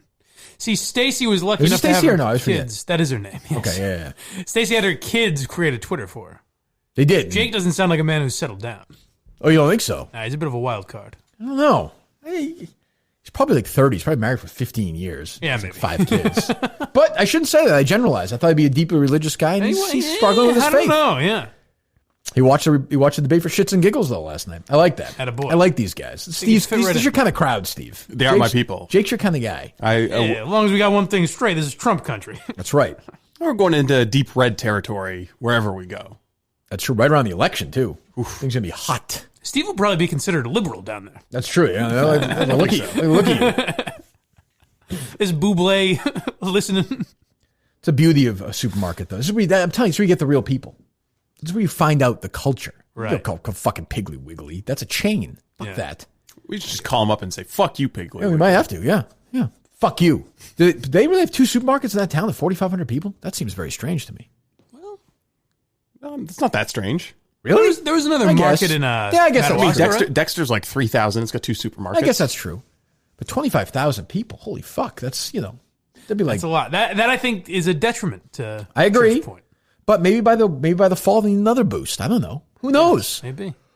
But, listen, haven't heard from Florida, haven't heard from Kentucky, haven't heard from Colorado, I'll name them all. Haven't heard from all these states. So we got a long way to go. We got New York. Arizona. We got New York, thank you, Steve. New York, Maryland, Louisiana, Tennessee, all heard from so far. But doesn't mean, again, they can be topped. I will say this. I think Louisiana's, their bid seems very safe right now for that state. Seems like it. That seems very, very safe. Although I feel like Louisiana is the type of place where we could find 15 of those. Oh, for sure. Oh, for sure. There's only one Jake, though. That's true. I mean, the Minifan's I could see them renting a bus and heading down there, too. Oh, I was imagining that as you were saying. There are already some talking about doing a party bus for the Wilbur show. Really? Yes. Okay. Well, fuck the Wilbur show. I'm more concerned about Church Point at this point. Oh, boy. Steve, I want to bring everything we're going to use at the Wilbur and bring that down to Church Point. Is that going to be a problem or no? Is that going to be all right? There are elements. There may be some controversy. We may not get out live. Yeah, there are some elements of it that might get us in trouble. Yeah. That's true. Yeah, we can't tell you. We'll keep that. Don't tell Jakey about that. All right. Jake is going to have how many parody accounts by this time next week? 10? Yeah. It's going to be a star. A star. Born he and may be inbred. running his own by this time next week. Of course, everybody will be born and inbred. Now, Kirk, I got a problem. This Greg Hill, he's dumping out on you. I don't understand how they get away with that. Tim wouldn't do that. Tim wouldn't say con. He wouldn't say it. Tim's a religious man, is my understanding. Anything else, Steve, or no? No. Wrap up with start with some negativity and end some optimism. Oh, I did find the audio for the genesis of the Madawaska trip, by the way. Oh, okay. Let me hear it. Sure. Went and looked this up for the movie, which is coming out very soon. Madawaska is a bustling What's the date? Do we have the date on it? November 15th. November 15th, 2019, correct? Yes. Okay. We just called the guy named Jake from a supermarket. I don't remember this. Yeah, Madawaska is a bustling village. The last time I was up there, I was playing Edmondson tennis. looks like a pop in What? I was playing tennis the last time I was up there. What do you mean, just randomly? No, in high school. You play high school tennis? Yeah. Do you still play? Here and there. And that's it. That's all we grabbed. Sure that was necessary, but okay. Thanks, Steve. Jeez. No, we were talking about when the Madawaska trip started. How did we? So the Madawaska thing. Yeah, but how did we end up going? It started there before you talked about playing tennis there, though. Yeah. I always thought it came from you saying you played tennis there. What were we talking about that led to us? Why were we talking about? We were talking about the tip of the country. Travis reached out to you. Oh, we were already looking for places at that point. Yeah. Oh, I got you. Okay. Oh. And Travis reached out to me or to you? I don't think we were looking for places. I think Travis reached out and said, "Hey, you guys should come up here." And that's when you said, somebody reached out from Madawaska. I was not a big, I have to say, I loved everything about, almost everything, about the Madawaska trip and the live show. I was not a big, you guys didn't go over there. I was not a big Evanston fan at all. No, I didn't cross the border. It was very cold, not just in temperature, but just not a pleasant seeming town. Oh, really? Like Madawaska seemed kind of friendly. This seemed very, I don't know. It just did not, I went for a walk that afternoon for a little bit. I could not get next to it. Could not figure it out. Maybe they knew you were an outsider. Could be. Treated you There's very an element of that. This is a Madawaska guy. I think the French Canadians are very culturally protective. I'm French Canadian. Yeah, but you don't have that accent. I can't go to Italy and start eating pie and say, "Hey, yeah, exactly. Hey, man, speak to me." It was weird about the whole town was closed. It was a Saturday at whatever it was, 5:00, and I was like, "I'll just go for a walk." I bundled up, wasn't bad, and walked around. I was like, "Boy, everything is shut down. Like, what do they?" I suspect their entire, existence is based on the fact that they're a border town. Yeah, that's just what I was thinking too. That it's more of an economically built city rather like people who live in Madawaska, they're living there because they want to be in Madawaska. Right, I think it just felt like people bailed from there. There was actually like a mall attached to the hotel. It was closed at like 4:00 on Saturday, completely closed. It was just weird. I don't know. The whole downtown was. I like a chain hotel, but I feel like next year I may not stay there. But that's good. Acadia was very nice. But wasn't your small Marriott around Madawaska or no? I don't know if there is one. But 200 miles away? I don't like inns, so I don't know. Yeah. I don't know. Why don't you like inns? I like a hotel. I like a room. I don't like any bullshit. That's basically what an inn is. But you never know with an inn, though. You never know. And have you had a bad inn experience in the past? No, but the point you don't. If I stay at Courtyard by Marriott, I know what I'm staying in. I like that. So you want a little bit of predictability. Yes. I don't want to have anything not work or anything. Just, you go in, you check out. Perfect. Harry and I stayed at the Courtyard the other night before Cooperstown. Perfect. Nice, clean, done. Check in, check out, no worries. And the Edmonton Hotel was actually very nice, but I didn't love the town. I don't know. I understand. Well, Not the hustle and bustle you were expecting. Well, this 25, 30-minute crossing was... Who's that? Jake? It's Jake. Could be. How you doing, boy? I'm going to listen to your show here. I don't understand. What is this young man? You didn't vet him at all, this young fella? You just gave him a YouTube show? Fair point, Jake. Wait, how are you listening to this episode already, Jake? All right, so thanks to Rick's and thanks to Milton's. Go to miltons.com. Go to rickscornholeboards.com. Help them out. Thanks to the producer for Greg Hill. And thanks to my brother Adam. And thanks to Jake. This is the usual guests we have on for the show. I mean, you know, we don't need Kelly Martin. This guy's an idiot. We can book these guests on our own. Right. We have to reach out to Kelly Martin to book Supermarket. Do you think any podcast has ever had more Supermarket people on than we have? No chance, right? Is there a... This is a dedicated podcast for supermarkets, I suppose. was going to say, maybe something like Extra Sauce. Which I may consider, which, let's be honest, I'm going to do a supermarket podcast at some point anyway. A spinoff. I'm fucking kidding around here. Okay. What are you looking at, Steve? You look like you're... Oh, I had my phone on Do Not Disturb, and somebody with no caller ID was calling me back repeatedly. I was wondering if it was somebody... Why am I being disturbed? Exactly. I saw the Minifans put you on the Elizabeth Warren... What happened? Did you hear about this? No. What'd they do? I got a phone call from Maine, and I ignored it. Figured it was just a telemarketer. And I got another phone call from the same number right after it. And I was like, somebody really wants to get a hold of me. So I pick it up, and it was like Alice from Elizabeth Warren for Maine or something. Do you have a moment to talk? And I said, fuck the Minifans.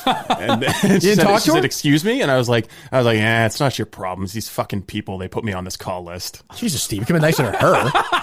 Jesus Christ. It's not your problem. Well, she's trying to ruin the country. It's a woman who's doing what she thinks is her civic duty. She's trying to ruin the country. She's trying to take away my rights. She's trying to take away my money. Alice's? She's trying to constrict my liberty. Alice's or Senator Warren? Alice's by virtue of her support for Senator Warren. Why did you have that conversation with her? Because she's already got her heart set. She's phone banking. She's not going to be won over. Well, you could have turned. You could have turned. Angry Steve. Well, all right. That's funny. Okay. So yeah, we're back tomorrow. I suspect we'll have more submissions. We'll get those videos out, get them on the Instagram and on the YouTube as well, and on Twitter rather. I like that. I feel like I started the day feeling shitty when I walked in here this morning because of the idiot and us. Believe me, we're to blame as well. But I walk out feeling optimistic. Jake has made me feel better. A little ray of sunshine. Church Point, Louisiana, maybe my southern home. Could be. A lot of Skinner down there, I bet, Steve. Ooh, yeah. You know what I'm saying? I'll leave the Buble at home. Not so much Buble. Not a Buble crowd. No, I don't think so. I think they may have been a fan of one of the songs today about Michael Buble, but not Buble himself. Anything else we got going on? Oh, we'll do some of the weight stuff tomorrow. We didn't get a chance to get to that. I'm sure there'll be more updates. Yes. Anything on the YouTube channel tonight, I'm afraid to ask? We may be releasing the Madawaska video. Oh, okay. Yeah. Good. Tonight? Yeah, maybe tonight. Oh, good. I'm optimistic. That's a good sign. Yeah. No? I've got a draft you can watch when we're done taping. Okay. And we have that call today as well. Yes. There's a lot going on. A couple of calls today, yeah. Ooh. We do? Well, I do. Okay. Right. And I'll find out if my eyes are fixed. Oh, that's right. What time is that? This time tomorrow. 12:50 today. Where are you going? In Boston? Brookline, yeah. Brookline. Okay, good. So we'll get an update on that as well. A lot to get to tomorrow as we continue on. We'll talk to you then. This was pretty reprehensible. I don't know how it can be anybody's idea of humor.